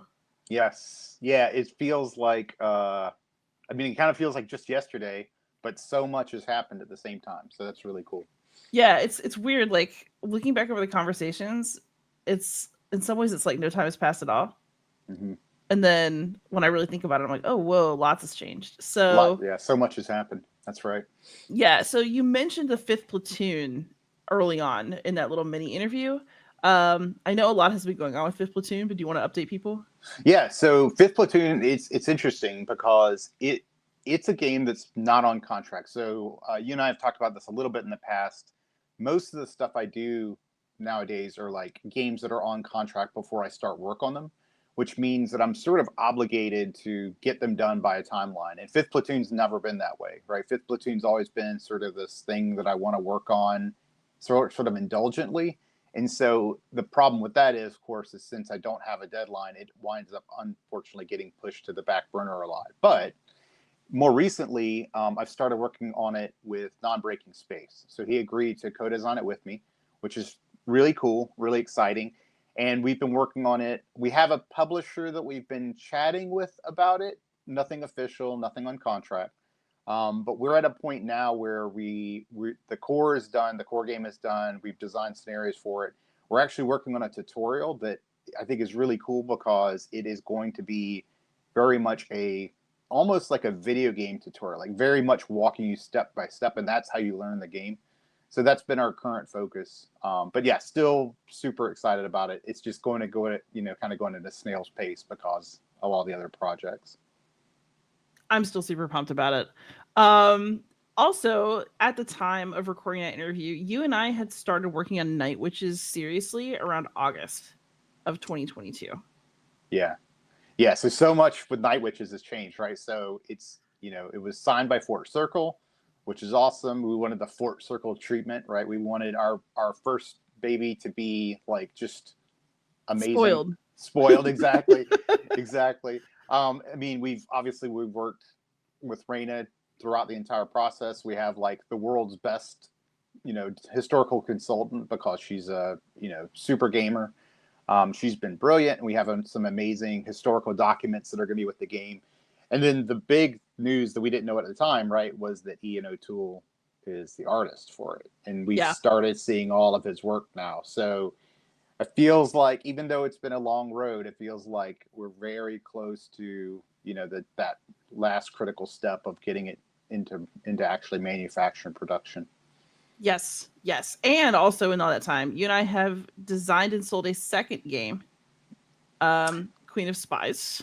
Yeah, so when we last chatted, one thing that I said I was interested in doing was exploring more historical games that were not like kinetic warfare, right? But I think I probably mentioned this, I don't know, but that's not my, like, that doesn't come as easy to me, right? It's easier for me to like do the sort of like traditional military, at least topics. And so one way to approach that is have a co-designer that can help me out with that process. so I think it was you. We were both sort of like going off and reading different topics and books or whatever, and throwing ideas back and forth. And we had a list that we were building up, and or like, yeah, these are cool ideas. And then you kind of tossed over the idea of what became our game, Queen of Spies, right? Which is essentially like that whole, World War I, World War II spy rings that with so many women involved, but their sort of place in history often overlooked, right? Which is kind of what inspired Queen of Spies. Yes. Fortunately, my family loves me. So my boyfriend gave me a book about women in intelligence, like Christmas 2023. I remember I was reading it and I was like messaging you frantically about everything that I was reading. Yeah. And I often say, like, you and I are always batting ideas around, but what's true about every time we want to work on a new topic, it's one of us throw an idea and the other one immediately is like, yes, we are doing that. And that's what happened with Queen of Spies, right? Yes. And so just so y'all know, David and I have like a list. I actually sent you the list in Messenger yesterday because I was thinking about how big our list is getting. It's a long list. But I don't want to talk too much in the open about our new baby, but we are working on a third game. Mm-hmm. I will tell y'all, it is not a historical or war game at all. Like totally different. Totally different. Totally We do what we want. Yeah, that's right. Most of our list is historical, but we're taking an unscheduled break. Yeah. To do something else. Yeah. that hopefully will turn out well. And if it doesn't, we're having a blast. So screw it. So, Yeah, that's right. Yeah, very different than anything I've ever done before. It's been super refreshing. So it's just, yeah, very, very interesting exploration for sure. definitely. But, you're very prolific beyond just things that you and I have touched base on or worked on together. So how do you feel the last couple of years of historical gaming has gone, and like Mhm. what seems to have been the overall trends, and like how is our hobby progressing from your perspective? Well, I think, when we last talked, we talked a little bit about Zenobia. Zenobia 1 had ended. A lot of the designs were getting attention. Probably at the time, some of them were signed by publishers. The big difference now is we're seeing a lot of games from Zenobia 1 actually, like, they're available now, right? So I'm thinking like Molly House, Orange Shall Overcome, and then we've got some that are, and Rising Waters. We've got some that are just about to come out, right? Yeah, like Cartini. I'm very excited about Cartina. Cartini. Cartini is the one I'm super looking forward to, but I just received in the mail recently Winter Rabbit. Yes. Right? Oh yes. Now I'm going to tell you. So Winter Rabbit, I got it. I looked at it. I was like, this is awesome. I've been looking forward to this, but I didn't have haven't had a chance to play it still. But yesterday I was sitting on my deck and I opened it up and I took out the rule book, and then underneath the rule book is the rule book in Cherokee. Yeah. And I'm like, this is, without Zenobia, I don't think, like, that's just not going to happen, right? Like, I mean, maybe it could, but it just seems like we're at a good time. Yeah. That's Like the maybe bottom not line. Zenobia, but maybe like I think a broader interest in games that are about something other than the Battle of the Bulge. Right. Yes. Yeah. Right. Yeah. And I mean, I've made my Battle of the Bulge game, kind of, so I mean, I'm there contributing to the pile of Bulge games, but we can have this too, right? We can have those, we can keep making those, but we can have Winter Rabbit, right? Which is, and I've been pretty vocal about this, like Winter Rabbit of Zenobia was probably my favorite game. And I think it's even in the historical game, whatever genre, it pushes the bounds a bit because it really makes you rethink what's a historical game, right? Yeah. I love that the game was there to have us have that conversation. Mm-hmm. It pushed my personal openness in ways that I thought was really good. Yep. I was very happy to see Winter Rabbit get as far as it did. I would have been happy to see it go further. But in good news too, like, a car, Tyranny of Blood is not out, but he's still working on it, and he also has other games that he's showing, and became a professional wargamer post Zenobia. So well, and not only that, but look at what a car is doing for other people, right? As a key member of SD HisCon, and just like helping others out and mentoring, and so I mean, we can't sing the praises enough that, like, it not only opened the door to a lot of people who otherwise wouldn't have been able to design or might not have designed. It resulted in an amazing, a huge list of amazing games that have been published, and it's brought these people to the forefront who can serve as mentors for others. Yes. Yeah, I'm personally just, I don't know, I feel like without Zenobia, we wouldn't quite be seeing the landscape that we are now. For sure, yeah. And I'm super happy with all of the new people who are now becoming established people. Yep. Agreed. As a result of having done Zenobia, and just it brought people into our ecosystem that I want to spend time with and make games with and hang out with. Yeah. And the other thing I'll mention too, similar to Zenobia, is the Summit Award, right? So we've got the Summit Award coming out of SD HisCon. Some amazing, this past year, Landed Freedom was the winner, right? Yeah, it's well deserved. What a good game. I'm like the world's biggest advocate for Land and Freedom. I think it's amazing. And then the year before that, it was Votes for Women. So, like, these are amazing, amazing games about topics that are underserved. And what's interesting about both those games is those are both first-time designers, right? So, and it's not. These are not awards for first-time designers. It just so happens that we have brilliant games about amazing topics from first-time designers, and awards like the Summit Award can draw attention to that. Yeah. Well, I mean, the Summit Award is meant to reward either, so basically like games that are more welcoming either by their topic or by their mechanical Yeah. makeup. And so maybe, maybe it's not for first time designers, but it makes me wonder, maybe first time designers have the freshest possible perspective. And Yeah. so you end up with games that are doing something fresh if you're looking for that. Right. And it might be somebody who's less entrenched in the current system because Yeah. they're more likely to have a different idea than all of us who've got a little bit stuck. Yeah. Yep. Yeah, for sure. I don't even know where I am in that spectrum. I've designed many things and yet nothing. We'll find out.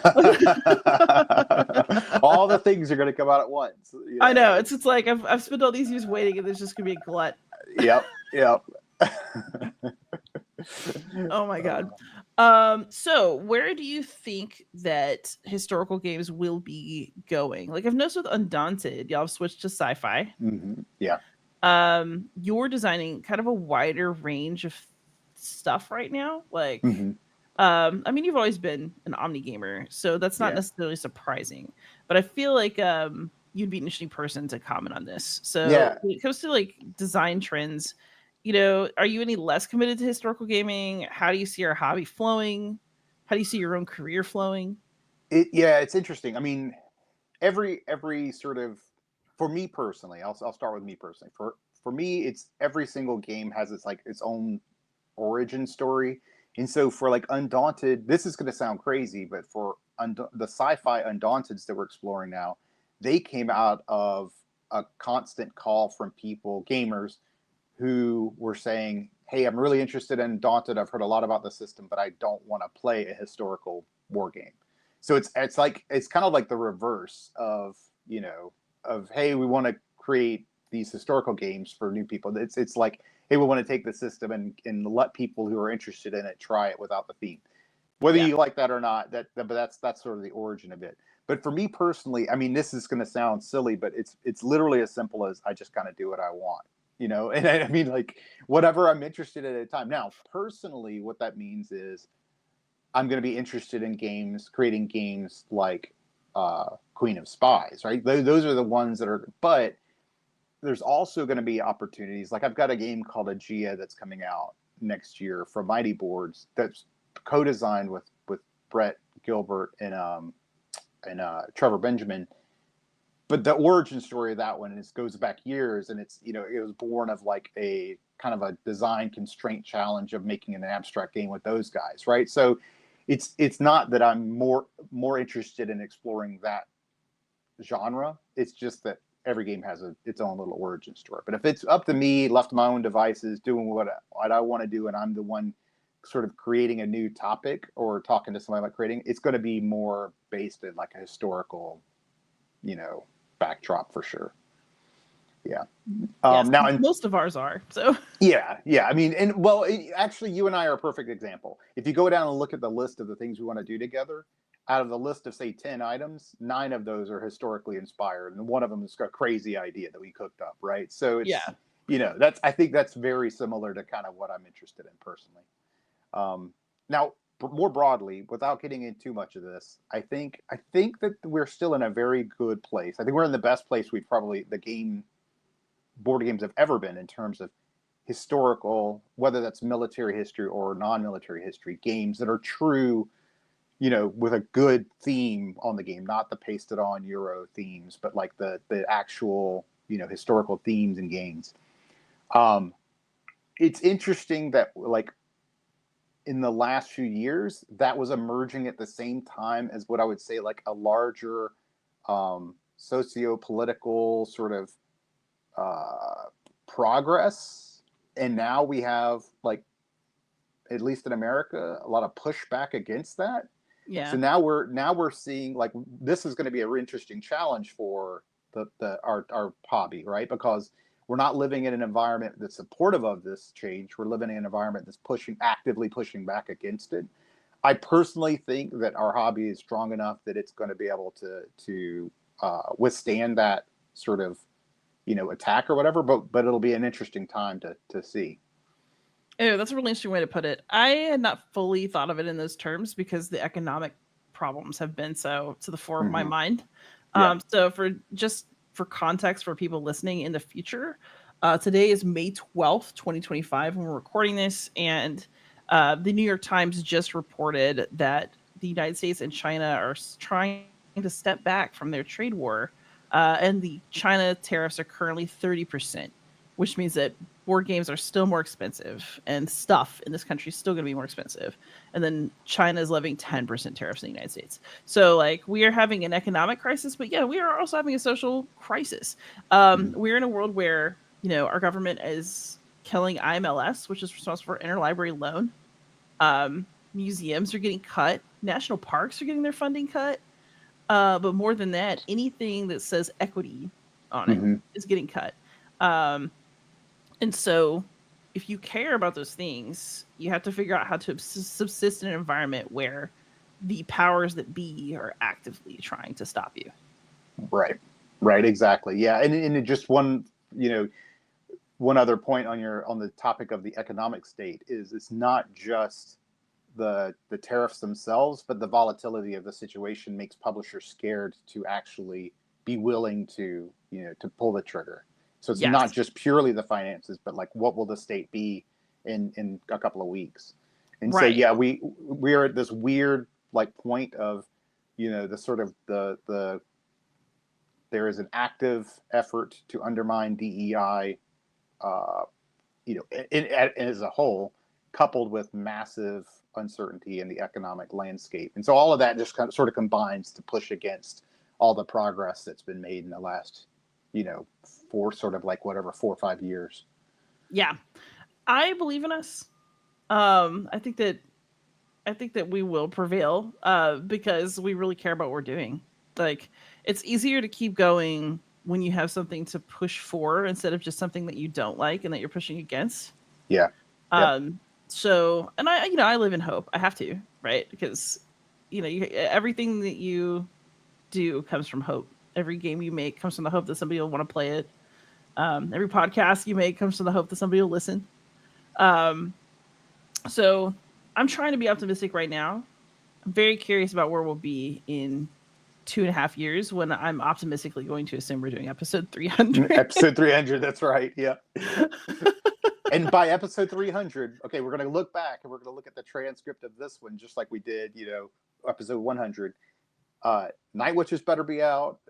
Queen of Spies better be out. And, yes. If Night Witches is not out by episode 300, David, I don't know what I'm going to do. Like, I'm going to have an aneurysm on camera. But it'll be awesome. We'll look back and we'll be able to celebrate all of your babies that will be in the world at that time. Yeah. And you and I, okay, if we're trying to do roughly a game a year-ish, we'll have several other projects to talk about. That's right. So that'll be awesome. Oh man, thanks as always for coming on, David. All right, thanks for having me. All right, everybody out there, catch you in the next clip. Hey gamers, I'm here with Sebastian Bae. He is a professional wargamer. He teaches wargames at Georgetown, and you're still an analyst at CNA, right? Yeah. Fantastic. So last time that we did a touch base like this was in December of 2022 for episode 100. And we talked sort of about 2022. Yes. Oh my God. I know, it's crazy. So like, we kind of checked in about the state of, historical gaming, of wargaming. Things were growing and looking good at that time. Your classes were thriving. So how have the last couple of years been for professional wargaming? Has it continued to grow or to like entrench itself in professional government world? Yeah, no, it's a great question. So I remember when you told me this was like going to be one of the main questions of this like discussion, and I thought about it and I went back and forth of like, do I think the state of the field in professional gaming is good or bad? And I would say it's a mixed bag, right? Earlier in earlier years, it was very much still on the upswing, right? We're on this high renaissance of like gaming is expanding, the topics are expanding, there's more money flowing into it. There's a new generation budding at the bottom, right? That is helping support the like sort of the inverted pyramid demographic. And now I would say it's a mixed bag. And the next year or 2 or 3 will really be the inflection point of it if it stays swinging up or if it goes swinging down. For example, one of the major reasons is that some of the facts that professional gaming, even though we as war gamers, like the game designers like myself and institutions like CNA that support the wider defense enterprise, we're still doing well, right? There's lots of games. I'm busier than ever. I get to do really cool projects with our allies and partners, and work on wicked hard problems. So like in that regard, it's fine, right?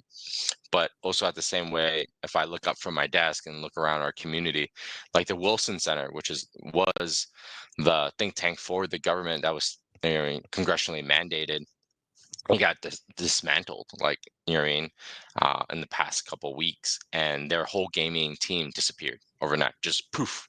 And they did not so much defense gaming, but a lot more like sort of educational, analytical games in support of like wider topics like plastics and other things, right?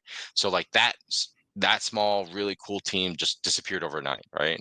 And all of them are trying to find work. And ironically, or I guess well timed, is like a few weeks before they were dismantled, they did a webinar for Georgetown, right? And they were talking about all the great work they were doing, and then in the sad reality, looking back at it, it's like the last hurrah of like explaining what they were doing, right? There are similar teams around like our field, right? That look at like the USA development whole community is just self-imploded, including the gaming team that like supported it in some regards. Same thing with State Department, right? There's a lot of concern that the State Department gaming community, which is tiny, it's like seven people maybe tops, is going to collapse on itself just because of budgets, and who knows what's going to happen in the State Department. So there's a lot of concern of where gaming will survive in the professional realm. But yeah, it's a bit of a mixed bag, I think, the next couple of years of whether those things get to find new homes, new ways to stay alive, or whether this funding squeeze really squeezes out everything else, except for defense gaming, or even for defense gaming, we are eyeing the next couple months as the point of whether this is a continuation or a downswing, mainly because as the continuing resolution in September expires and they have to, think of a real budget, hopefully for at least a year, right? We'll start seeing if like analysis, studies, and wargaming in general will even be a priority anymore, or whether that funding stream will go away, and then we also have to do the same thing of shrinking, right? So I think a lot of it's uncertainty, just like it parallels our commercial counterparts, right? Like a lot of people are afraid of what may happen with tariffs, what may happen with the markets in the future, and uncertainty is breeding anxiety. Um, but whether that anxiety turns into certainty of whether good or bad, right? I think it is still up in the air. We're still waiting for the shoe to drop. Yeah. Yeah, I totally understand waiting for the shoe to drop. But you personally have had a tremendous last couple of years with Littoral Commander. So do you want to talk a bit about that and its continued development? Because that thing is just growing like a weed. More expansions all the time. Yeah. So was it 22? Yeah, so that was just before like Littoral Commander like officially hit the streets. That was probably like right in the pipeline when it was like at the printer or something. So yeah, in Littoral Commander, Indo-Pacific came out, I think 23. Yeah, 23. And then 24 is when I started working on Baltic, and it's come out just this past couple months, like this past month, and Baltic, and it's about to hit retailers and so forth, and backers got their copies and so forth. And then Australia just got funded last night. Actually, I found out. So Australia got funded last night, which is going to be the first of the national expansions. And then after Australia, we'll move on to Japan, and then I think there's someone in UK, sort of Norway combo, maybe Canada. So we have a lot of expansions coming up, and it's really exciting, mainly because, like you said, it's been awesome because I thought it would just be a very small game for my small niche community, and we talked about that last time. But it's been really awesome to see hobby gamers embrace the game, to see people who typically don't do war games, right, come and play my game. So like yesterday, Jason Matthews, in Twilight Struggle, he does these Wargaming Wednesdays at Labyrinth Games in DC, and they're awesome. So they usually run all year round minus the summer. So the last night was his last one, right? And I was the speaker, and I got to talk about the Toro Commander, its sort of journey, its origins, and where it's going into the future. But it was awesome to talk to a bunch of people who are like, I've never played a game, I've never played a war game, and like I want to try this out. And so like that was very meaningful to me, right? To be their first like gateway into our community, right? Into our very small niche. So that's been awesome. It's been really awesome to also, because one of the things I do for my day job is allies and partners and gaming, right? So I do a lot of games for work at CNA, for the Navy, for the Marine Corps, for the Defense Department, with Korea, NATO, the Japanese, Australia, and so forth. But Littoral Commander has also mirrored a lot of that growth, right? And it's like some of it's just like random, and like I just find out about it, which is even better because I don't have to like cultivate it. So like I found out via a BGG post that like a college course in Korea at the university level is using my game as a like capstone event, and like the students were trying to figure out like, hey, are there any tips? And I was like, oh man. And I found out like they were using it in Korea for school, which is awesome. And then the Australian Defence Force and I have been partnering to make a official version of Littoral Commander Australia, which will convert into the commercial version.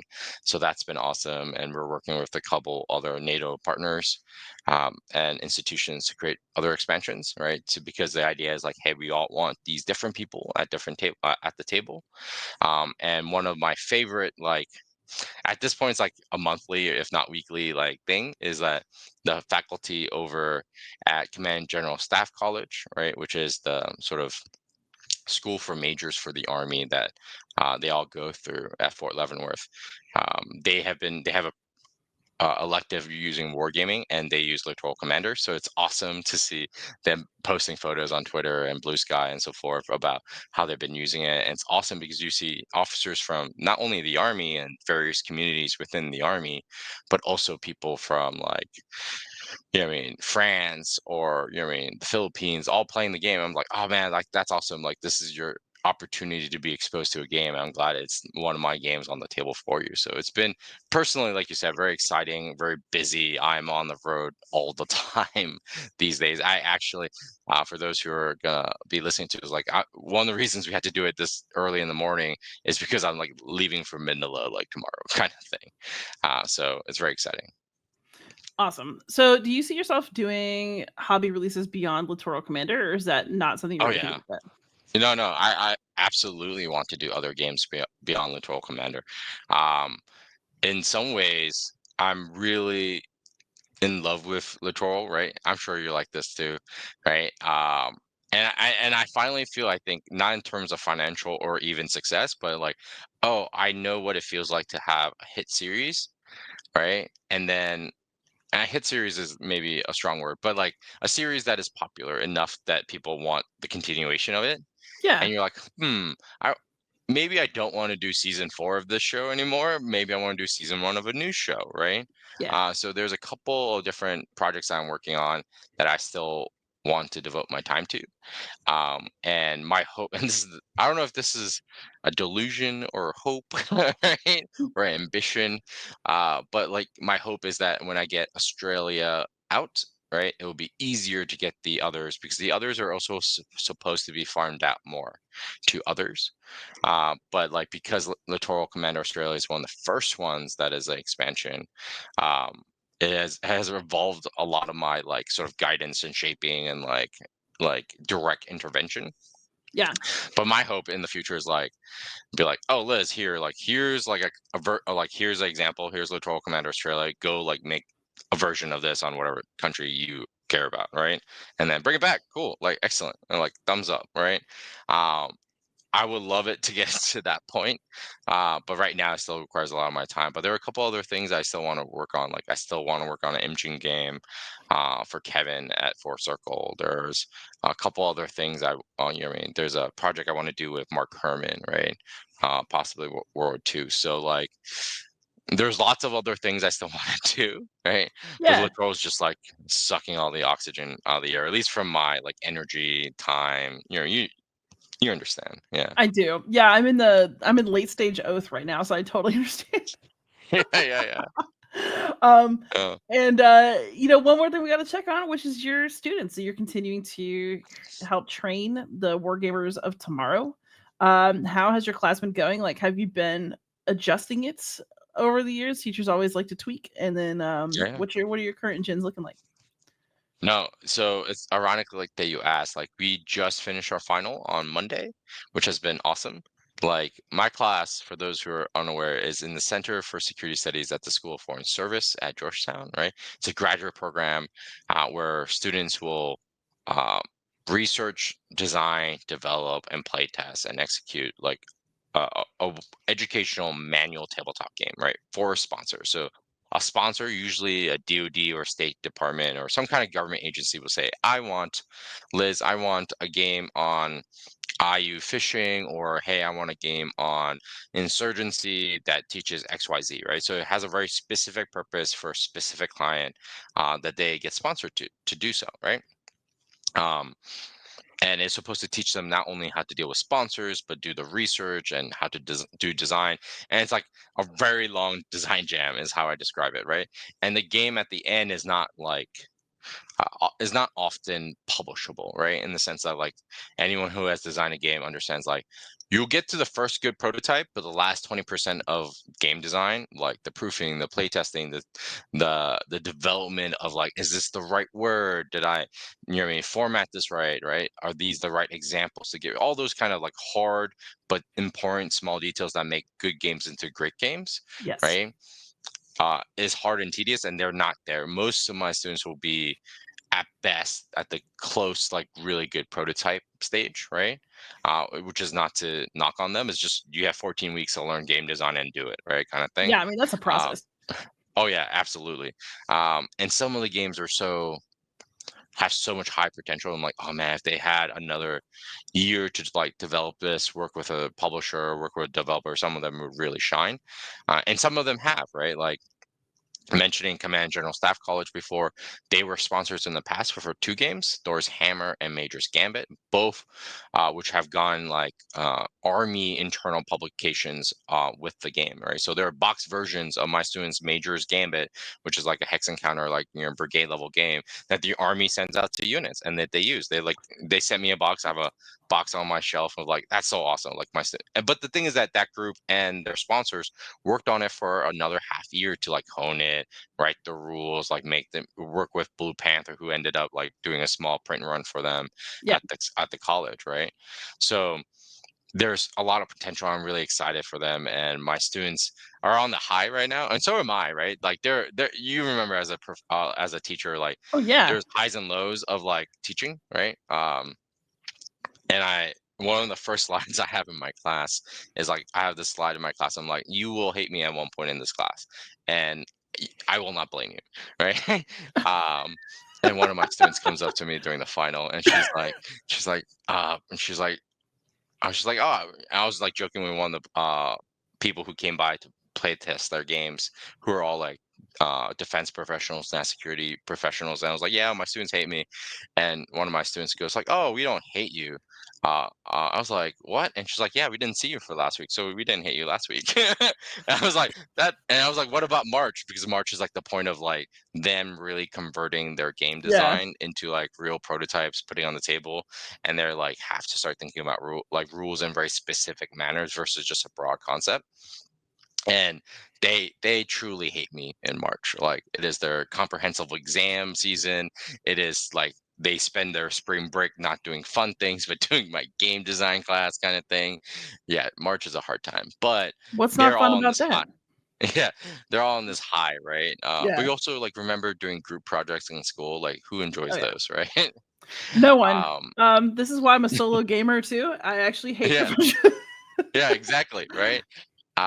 So but they're on this high, right? Because on Monday they ran their games, they got to talk about it, they got to do it in front of people they respect and things that they may work with, right? We got people from, you know what I mean, the Taiwan Navy, and we got people to, you know what I mean, from like the Atlantic Council, from this Office of the Secretary of the Navy. So it was a really cool time for a lot of the players and also the students to engage with each other and talk about the game and talk about all the hard work they've been doing. So like I see a steady post of my students coming out of finals and posting photos and LinkedIn, you know, posts about their class. And I was like, oh, at least they end on a high note, right? Right? Right. So even so, all of us are on a very excited note. But I would say honestly, one of the difficulties for my class, which is a microcosm of the wider defense professional field, but also for professional wargaming, is that um, a lot of them are struggling to find the path after, right? Yeah. Right. Like imagine you're a grad student who's 26, you know, what I mean, 28, or even 30, and you paid all this money to go to Georgetown, go to school, and you think you did all the right things, you hit all the wickets, right? And then you come out and organizations are disappearing that you maybe have wanted to work for. You're like, imagine if you wanted to work on international development. Well, that field has been demolished, right? Um, if you want to work on State Department, I know also a lot of my students currently, um, without saying specifics, like they got job offers with their dream job to work for, you know, DoD or State Department, and some of them are just stuck in limbo, right? They're just waiting because of the firing freeze and the probationary stuff. Like I have young analysts who are like, oh, like who sent me excited emails of like, Professor, I got the job. Thank you for writing this letter of recommendation, blah, blah, blah. And then 3 months later, like, hey, and they're like, hey, do you know any jobs? Because I'm still waiting because we don't know if they're going to hire, if they're going to fire all of us as soon as we get in the building, like all this stuff, right? Damn. And I think, and I also particularly empathize with our young like foreign students, right? Like we have students who are on Fulbright who don't know if Fulbright will be like during the course of the semester, like their Fulbright visa, like as a student, like as a scholarship student, like went away and then came back, then went away and maybe have gone back. Like so, like they went through this like roller coaster, right? Same Yeah. thing from a lot of our other international students who are here, you know, from the UK and or Japan or other places, and they're still waiting to see what happens, right? So it's really a tough time for different demographics for different reasons, but in some ways it's, you know what I mean, some parts of our field are thriving, right? Like places like CNA, places like RAM, places like MITRE and IDA are still thriving in many ways, right? But at the same time, I think if you're coming out, the it is different from 3 years where 3 years ago we're like, yeah, young people, let's get them in the building, right? Um, I think right now everyone is like, hold on, like, what does our future look like as an organization? What does that affect our hiring? Does that mean we're going to continue expanding? Do we stop and we're like, okay, we hold fast for like 3, 4 years, right? Yeah. Um, and also because like like you said, like like you know what I mean? Like maybe 2 years ago, like a lot of people were like getting new jobs, even in the commercial, people were moving around. There's a lot more opportunities, right? And certainty in the in the field. But now I think people are like hunkering in. They're like it's not like you're gonna leave leader, right? Like there's a feeling of people who are already in the field to be like, oh, let's entrench and like hold the line, right? And like Yeah. hopefully we weather the storm, right? Like I love my job, Kind of feel. but even if I didn't, I would love it right now. If that Yeah, makes sense. yeah, Like no, 100%. No, I get it. yeah. Yeah, And I no, mean, I do we feel the have same way. long-term fear? But I mean, everything we can turtle for now, and Yeah, everybody's turtling. Like yeah, yeah. Everyone's turtling. That means there's less movement, there's less mobility up. So if you're a young person like starting up and stuff, you're like, just glad I get a job. You're not even thinking about your promotion. You're just like, I'm gonna hold on to this job with like my bloody fingers, and hopefully yeah. like I don't fall off the boat, kind of thing. And I feel for them, and I see it in my students. I see it in our young analysts and designers at CNA, and we're all trying to do as best as we can, trying with the certainty that we do have. But it is um, exciting times, and we'll see how we're on the fence that falls. But we're all sort of waiting and with our breaths, sort of trying to figure out where the ball lands in a lot of ways. But not to be all bad news. It's also really great, right? In the sense that I s- I've seen in the past 3 years my students go into different places, into State Department and other places. And one of my students, he sent me an email. He's like, "Hey, he's like, I'm in Poland and with the army, and we were talking about games and the games he did for our class, and how he loves doing games with his soldiers as he's an army officer, stuff like that." Or um, one of my former students in the Defense Intelligence Agency was like, "Hey, like I get a bunch of analysts together and we play board games now." And I was like, "Oh, and remember when you were in my class, you said you weren't a board gamer. Look at you now," right? Kind of thing. Right. So stuff like Got that. him. So it's really amazing. And like as I mentioned, like yesterday at War Game Wednesday, like the people that um I'm always shocked when like like normal people, right? The normies come out and want to hear about my game, right? Because my game is weird and niche, right? Um, and that's okay, and I knew that, right? But like, so that's when like every time like a normal group of people who are like not in my field, right? Are super interested in this game. It baffles me and also like really excites me. I'm like, oh my, it's great, right? Um, and so, like for example, there's like this hardcore group of Japanese board gamers who are like really enthralled with Littoral Commander on Twitter, which I follow them all the time. And like I use like Google Translate to like follow they like create these long after action reports and stuff, and they do multiple scenarios. And I think arguably they play more than I do sometimes. Right? And then there's also a very like hardcore group of Spanish Littoral Commander like fans, right? And I was like, God, I don't know any of these languages. I have to use a lot of Google Translate to read your things, right? But it's really cool, right? You know what I mean? Amazing to see them embrace the game and so forth. So it's exciting times in many ways, both good and bad. Yeah. So I guess we'll end on that note. It's a bittersweet sort of note, right? Like things have Yeah. been amazing. We Oh don't yeah, know if absolutely. they'll continue to be amazing. But you know what? I'm gonna live in hope that at Yeah. episode 300, when we check back in, things look good. Let's hope. Oh yeah, and like I don't think we can end this episode without like marking the point that you won. You're in best podcast, right? Yeah. So those of you who will listen to this in a couple weeks, Beyond Solitaire finally won the coveted Golden Geek for best podcast, which means that this nerdy podcast has managed to win a popularity contest, and I'm so happy about that. Yeah, still like, But it's because of guests like you. yeah. It's because like I think there's lots of good news, right? It's not to say it's all doom scrolling in our world, because that's lots of great news. You winning your first golden, you're a geek and so forth for best podcast. Like I'm really happy with the Troll Commander, really happy with what I do for my day job, right? But also at Yeah. the same time, as I open my aperture, right, I know there are lots of uncertainty, a lot of struggles still going on in our field. But and I think publishers feel the same way, right? So Yeah. we'll see.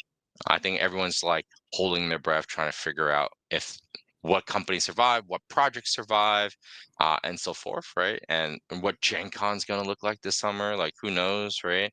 Yeah. So it'll be interesting to see how everything unfolds over this sort of summer con season, and in the wake of everything happening. But like you said, I'm hopeful, not in the sense that I mean, that the world will correct itself, but I'm hopeful that we are resilient, right? And Yes. that we'll get through it as a community. Yes. I'm hoping as well. Well, I'll see you in 2.5 years. No, I'm kidding. I'll see you before that. Sebastian, thanks so much for coming on, as always. No, it was my pleasure always. And I'm happy to mark your what, 200th episode and your first Yes. Golden Geek. Thanks, Sebastian. All right, gamers. I am 1 mile away from Cole, who's in the office. So things have definitely changed in the last 2.5 years. How you doing, Cole? I'm doing really well. I've decided we're not going to report this minor truancy. Yes, I have a hall pass actually. So 2.5 years ago, December 2022, we were talking from totally different states. John Company was just about to ship, and we were both feeling, or was shipping, and we were both feeling very optimistic about the future of historical games.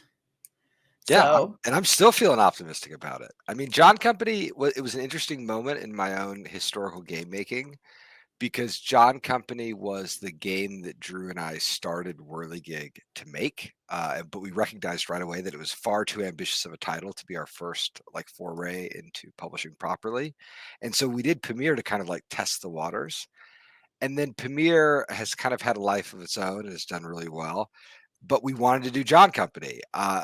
We wanted to do it without really knowing if there was going to be an appetite for that kind of game. I mean, Pamir is a lot of things, but it's also like a sub 3 hour, like medium heavy interactive design. I know there's a lot of people who want those kinds of games.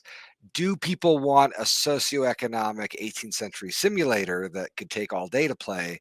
That was a very, very different kind of question. I mean, I remember right before we shipped John Company, I was looking through a pre-production copy, and it occurred to me how long the rulebook was, like just holding it in my hands. And so at the last minute almost, Drew and I drafted this little letter that basically encouraged people to be gentle and take their time because they were about to do something kind of like big and scary and heavy.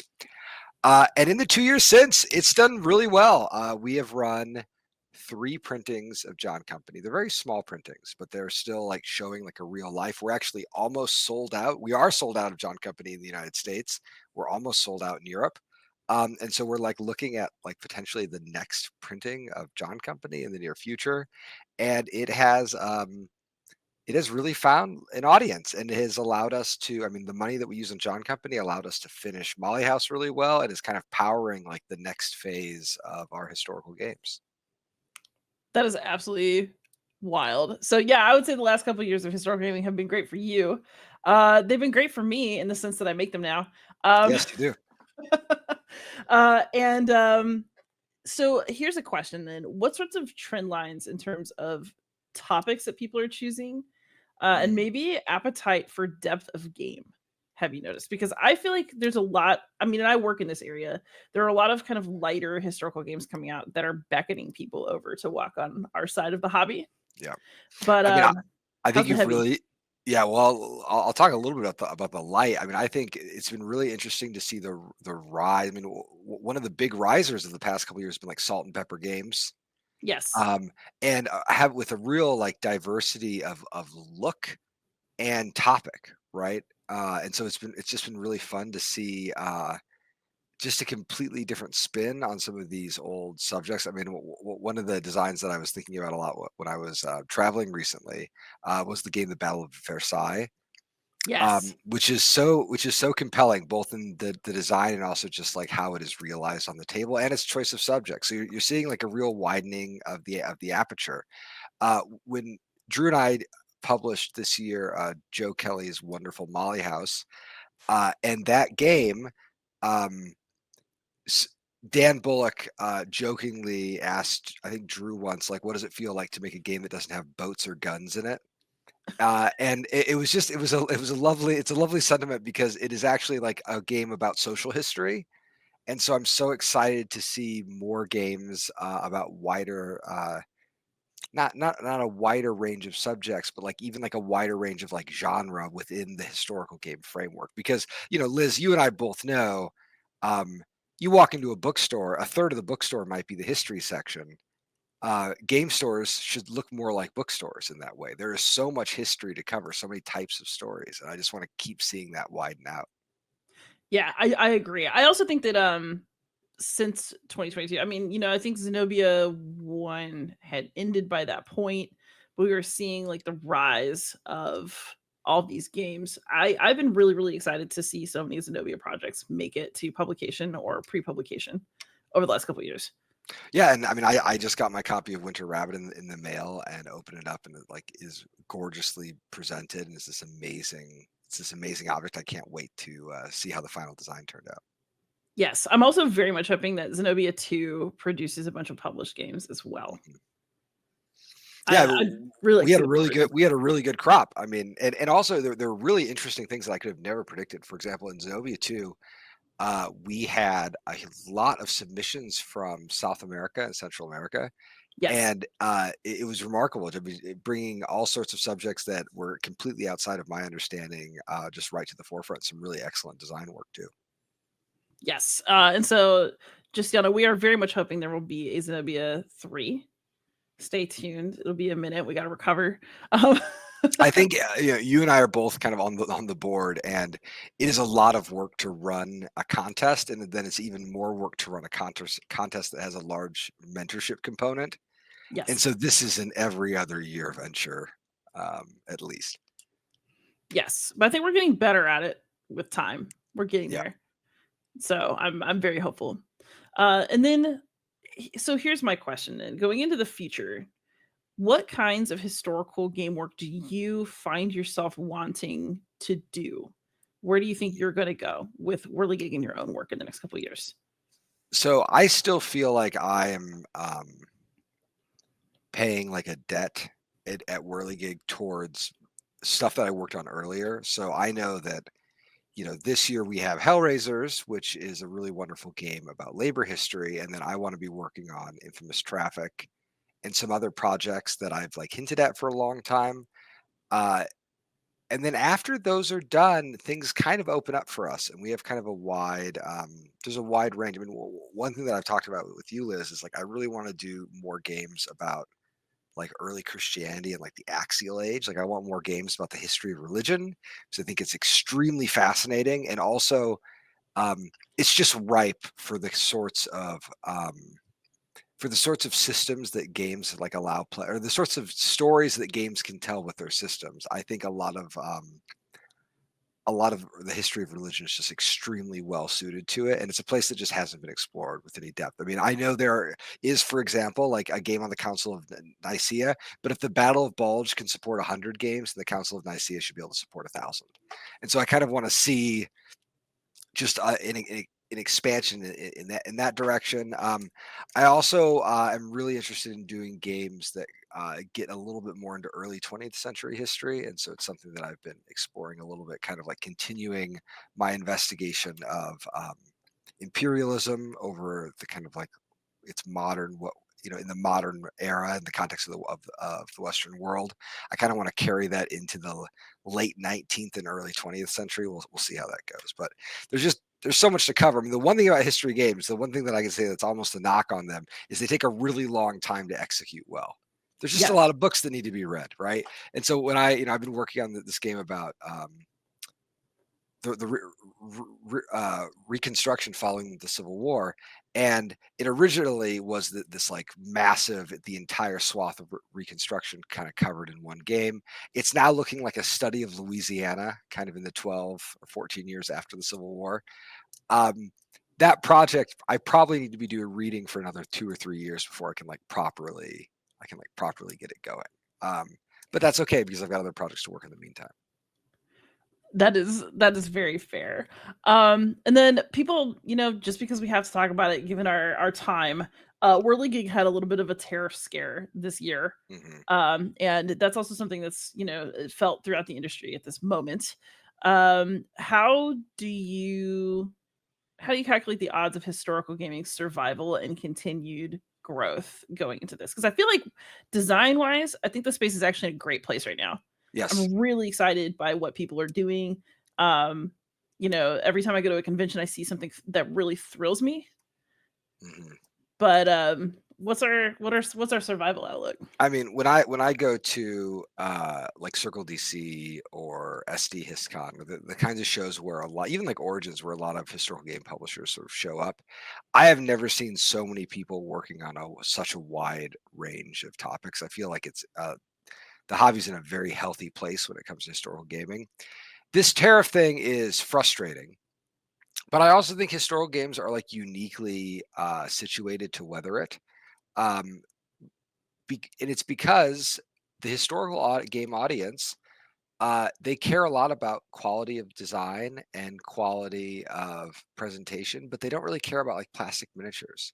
So like there is a world, like if I had to produce an Infamous Traffic in the United States, like I probably could, and I think it would still be a really exceptional design. And I know that, some people are going to be sad that we're not going to be able to get like the clickety clackety plastic Azul tiles for the conspiracy pools, but the design will still survive that, because the folks who are playing historical games, they're coming for the design. They're not necessarily coming just for the physical presentation.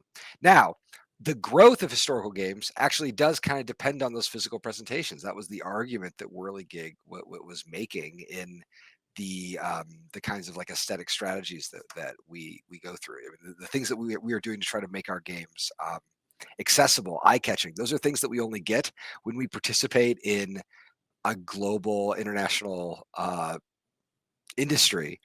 And so for that reason, it's very frustrating, because I think historical games are going to be fine. I would love to see them grow, though. And in order to see them grow, we need to be working together. That includes with our partners in China and other countries. I was fortunate enough to be at a convention in Spain, and I was spending a lot of time with our partners at Two Tomatoes, which handle the French and Spanish translations of Whirligig's games. And I love those guys. And they also are working on fantastic historical games. And I feel like we are in the same industry, regardless of the fact that we're separated by an ocean. And so some of this feels so silly, so sort of like, I don't know, casually destructive when it shouldn't be. I will say, though, I mean, I don't want to make any kind of political prognostications. I'm not a pundit, but my general rule for Trump has been like a lot of loud noises, and then fundamentally like a paper tiger, just like utterly sheepish and constantly retreating whenever he meets with any kind of real resistance. And yesterday, I think, they announced a pause on the tariffs with China, which the pause in and of itself doesn't really do anything, because when you start a production in China, it's almost certainly going to take more than 90 days. So even if we were to like press print on Hellraisers right now, it wouldn't even be done fast enough to take advantage of this pause. But the fact that a pause was announced at all, to me, suggests that almost certainly they're going to work out some kind of long-term solution. And the only thing that's going to come of Trump's trade war is a slightly underperforming stock market and about 6 months of ulcer generation and all the people who try to find a way to make business and profit in this world. Let's hope. All right, I got one more question for you. Kind of sprung from what David and I were talking about. So, I know we don't want to talk too much about politics explicit. However, historical gaming, I think part of the growth of historical gaming in the last couple of years has also walked hand in hand with a push for diversity and a push for more inclusive topics, being more inclusive in designers. Zenobia is explicitly about that. The Summit Award is explicitly about that. And, at the time, our general society was pushing in that direction as well. We are now under a political administration, and at least half the country, that is overtly against the kinds of pushes that we have been working on from within our industry. And so how do you think that we'll proceed with our mission going into more hostile territory? It's funny because it doesn't, at some point, it like doesn't matter. Like the world is a diverse place. History is a diverse story.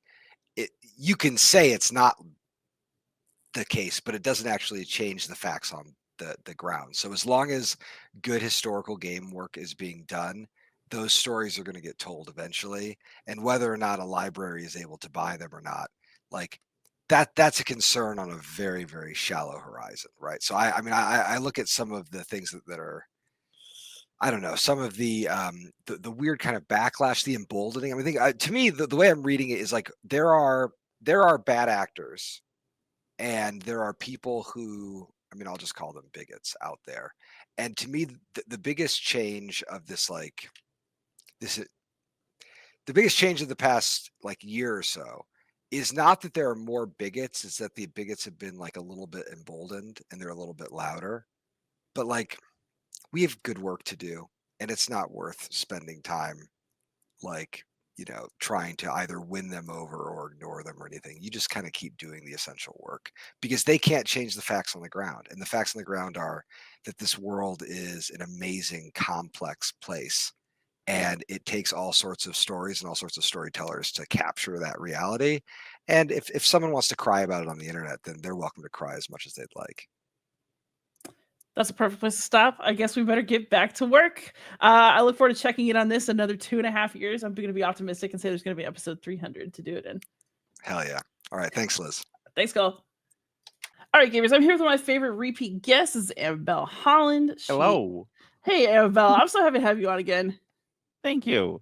I interrupted your introduction. That's kind of chaotic energy I'm bringing into this. I'm here for chaotic energy. That's why you get invited repeatedly. But for those of you who don't know Amabel, she is a publisher and game designer, mostly through Holland Spiel, and she's awesome. So we talked about the state of historical gaming for episode 100 about 2.5 years ago in like December 2022. And yes, at that time, Endurance was about to come out. Okay. The Vietnam Air Rescue game, what's the title? Oh, That Others May Live, the Brad Smith game. Yeah. That was also kind of like on the way into the world at that time, based on our transcript. So how have things, I guess, been going in historical gaming for you, and then more broadly as you perceive it since then? Well, for me, it's been a crazy couple of years, so that would have been like early 2022? Late 2022, yeah. Late At the time, you 2020? remarked that Okay. you were going through puberty for a second time and had taken a Right. step away. Yeah. Because I would have been, yeah. And like I'm kind of over. I mean, I've been in HRT for a few years now, so I'm kind of over that hump to a degree. But at that time, 2020 and 2021 were like the biggest years we ever had because of the pandemic boom in retrospect. But at the time, I was like, oh wow, things are going well. Things are going to keep going well. And it turns out, 2022 was not as good a year by the end. I wouldn't know because I do it like half my business in like a week and a half in November. Yeah. So it's the years have been a little thin, but we're still like putting games out, still trying to do weird games, weird historical games. And that's kind of where I'm at. I mean, it's kind of surreal because right now, as we're talking about this, we're into 2025. The board game industry generally, there's just a big question mark. And I don't know how that's going to affect my personal business. I have some ideas, but I'm not printing overseas generally. So everything is kind of in the US, but there's still like supply chain questions. The fact that a business like mine exists on the periphery of the industry. So if the industry is doing well, my business does well. And if the industry isn't doing well, I don't know what happens. So I'm just trying to play it by ear, which is a little frightening. But yeah, I'm still making historical games and some other things. I've kind of branched out a bit. I had a game last year, City of Six Moons, that did very well. It's my best-selling game ever, and it did that it hasn't even been out for a year at this point. It's crazy, and like that's not really. Is that a historical game? No, but it's interesting, and it's about more than just is it fun, and so yeah, it still feels on brand for you. Thank you. So, yeah, I personally, like, I still am keeping my hand in with like traditional historical games. I have one coming out like I don't know, in a week or two. So like that's pretty good. To try to meet that demand while trying to also do like more social history stuff is still like the direction I'm going. As far as the industry generally, the historical game space generally, it does feel like there's been more new perspectives and new voices coming out. Yeah. I was pleased to actually be involved with Zenobia the second time around, and a lot of the projects coming out of that were really quite striking. If I had to make a prediction, my prediction for games generally, but for historical games, is that the big innovation is the thing that Zoe Allred is always talking about, which is unranked games where you have goals, but you do not have a victory condition. Like not more than one person can win by achieving their goals. Is it winning? It's more the experience. It's more going towards these goals cooperatively or competitively, and creating a space where you then have to parse what the result is, rather than, oh, I won, you lost. Right. And I think that's an approach to games, an approach to historical games especially, that centers like the nuance of like living through history and engaging with history, and decenters kind of the imperialist capitalist zero-sum nature of the way a lot of people approach it. And I think that's going to be some of the most interesting work in the historical space. That's my prediction. That's my seeing the future. Fantastic. So, I mean, you yourself have done a lot of experimentation in the last couple of years with games without victory conditions. Is that something that is going to continue at Hollandspiel, and are you going to keep kind of pushing the envelope in that direction yourselves? I'm going to try. There are certainly things I have in mind that are in that space, and there are some unique challenges to that. So it's a matter of trying to figure out that approach in my own work, and then publish games from other designers that are working in that space. We just published Sykes-Picot, the Brooks Barber game, which is one of those games where each player has goals they're trying to achieve, but what that result means really depends on the players. And do they want to just try to prevent the other player? Do they want to help the other player to help themselves? Like, it gives you a lot more space to play with. And we're publishing Zoe Allred's game Persuasion later this year, and that also is one of those games. So it's yeah, I really think anything that decenters the centrality. That's, you can tell I'm talking on top of my head here, of victory conditions. I think is a good thing. Like, even a game of mine like This Guilty Land, which has victory conditions, has a winner.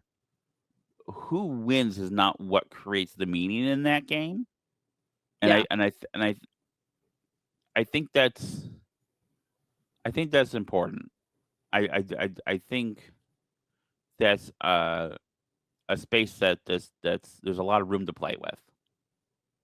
Nice. So we have a game prediction. I also kind of want to, because you're also like media now in your way with your video essays. I love them. So Dan Thurot and I talked in our clip about how historical game design is actually in a good place in terms of interesting topics, pushing the envelope, and in a lot of cases kind of reaching out into the broader hobby. I mean, I kind of feel like the state of historical game design is pretty exciting right now. Yeah. But media is actually where we're having some problems right now. Polygon just got bought out and crashed. We're seeing discourse asking for like meaningful engagement with games, although I would say that already exists. What are you hoping your video essays will bring you? How do you see yourself, I guess, in the larger media space? And what are you seeing that people want from that space right now? That's a very good question. I mean, what I'm trying to bring to it in my video essay work is trying to express certain ideas or get people to think about games in a different way. And how successful that is, I don't know. Like, I've gotten some traction on some of it.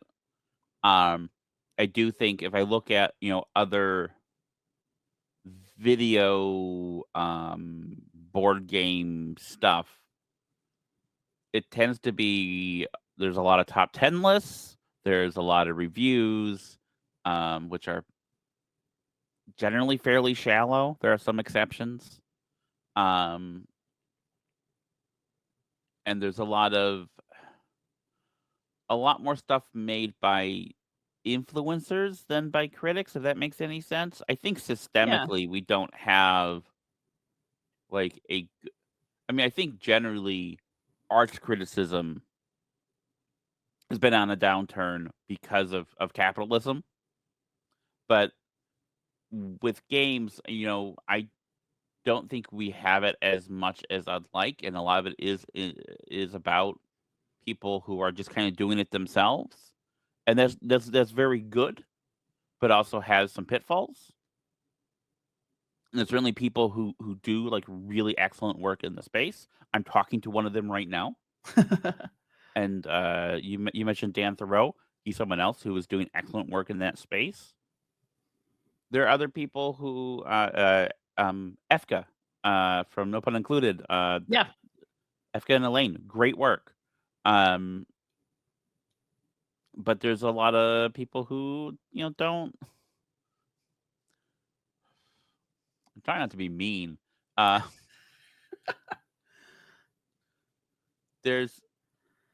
don't know how much appetite there is for serious thought, because a lot of times when you express it, you put it out there, people go, "Oh, you're taking it too seriously. You're getting too deep into it. There's an anti-intellectualism in internet discourse, especially, and I think that, along with like the kind of the capitalism of it all, the wanting to be buddy friendly with the publishers of it all, I think that creates a lot of potential problems. But there are people doing good work. I'd like to be more of it. I'd like to be more widespread. But I like that for everything. I mean, if I look at like film criticism today, how many film critics do I really trust and are able to like really approach it with depth and with thought? And how many of those are actually making a living at it? Yeah. I've gotten pickier with my book critics as well, because I really enjoy watching Book Talk to kind of know what's out. But I've also kind of started to detect like influencer patterns and the same books appearing over and over again. And, the way I engage with all criticism of all art that I consume has changed in the last couple of years. And I'm not saying that this is like some new modern thing. I think our modern world has exacerbated a lot of this. But if you look at like film criticism in the 70s and 80s, there are a lot of film critics, like famous film critics, who have some compromised opinions because of how buddy they are with certain people. They want to go to the interview, they want access, and that all creates, there's a lot of the incentive structure is bad, and that's why capitalism needs to be dismantled. This is what you get for having an anarchist on your show. We need to dismantle capitalism and patriarchy. These systems are not only killing our world and our bodies, but our souls. I mean, I just read an article about how it's entirely possible that students are writing AI papers that then get graded by AI graders. So I actually can't dispute that right now, to be real. Yeah. But just to end on a positive note, can you maybe give us some maybe some sneak peeks into what you're working on next for your video essays? Since I think we talked about some upcoming games and stuff on our full episode. Video essays. So here's the thing. I'm not sure what I'm doing. I have some vague ideas, and then like I initially said I'm going to try to do one every month. That's when the videos were 15 minutes long. Right. Most of them these days are between 40 minutes and an hour. So I tend to average like one every couple months. So I do some little videos in between. I have some general ideas. I want to do something about player count and how that affects game design, because I do feel like a solitaire game and a 2-player game and a 3+ game are kind of different forms. And often I draw comparisons with video games with my board game video essays, partially because my partner Samhain, like video games are what she does for a living is being a Let's Player on YouTube, and so like I'm getting a lot of these ideas from video games. But video games are quite different than board games in a couple ways, and one of them is just that traditionally video games are single player experiences. There are some Right. multiplayer ones, but traditionally they're single player, while the reverse is usually true for board games. Video games are also a guided experience in many ways, especially those single player games where you have an intended experience with an intended arc and intended conclusion. And it's not quite the thing we have in board games. So I want to explore that and explore the capacity of board games to do that, especially in a single player space. Yeah. You know, I want to do a video about player agency generally, because I am talking about game design a lot of it's focused on like how designers create meaning, and like it's very designer focused. People will be like, well, what about me? What about the player? Like, yeah, I'll get to you. I'll get there. Each of my video essays really like it takes the topic of game design or whatnot, and it approaches it through a framework. And they're overlapping frameworks, you know. I got a lot of traction for mechanisms as metaphors, where I take issue with the idea that games can only be toys. And a lot of people were like, well, but what's wrong with games being toys? Actually, nothing. I have this whole other essay about that, but that's not what I'm talking about here. It's a different... My videos are actually quite concise. Like, yeah, they're like sometimes an hour long, but which in YouTube video essay world is not actually long at all. But no, I watched that entire H-Bomber plagiarism one, and that was like 4 hours. Yeah. You know, I had people say, like, oh, I watched your video on 2 times speed, and I'm like, thanks, I guess, but that's like a deep insult. Like, I take the pacing very seriously, right? Yeah. Like, anyway. That's funny. So I have that, like, those are some ideas I have for next things. I want to do a piece about the new edition of Meltwater once it comes out and I'm able to engage with it. Yeah. Meltwater is a game that's very important to me. Yes. I want to do a piece about, like, I have so many ideas. It's just waiting for them to come to the surface and then trying to go with what comes up. I also have more research projects I'm doing. You know, I want to get more names off that list. Love it. Yeah. All right. So while the world might be bleak, it sounds like your own work, there's exciting things ahead, and that I'm very happy about. So I'm going to assume that we'll get to check in and see how everything turned out at another 2.5 years for episode 300. But for now, Amabel, thank you so much for coming on. You're welcome. I'm sorry. I went a little long, didn't I? You said this would be like a 10-minute thing, and I took 20 minutes of your time. Volko went almost half an hour. Shh. All right. So everybody out there, thanks for listening to these. There's still many interviews, damn it. And I'll catch y'all in the next clip. All right, gamers, here we are at the end of episode 200. I want to thank all of y'all for being with me for the ride. This podcast is one of my absolute favorite projects. It means so much to me. And here's to episode 300. Happy gaming, everybody.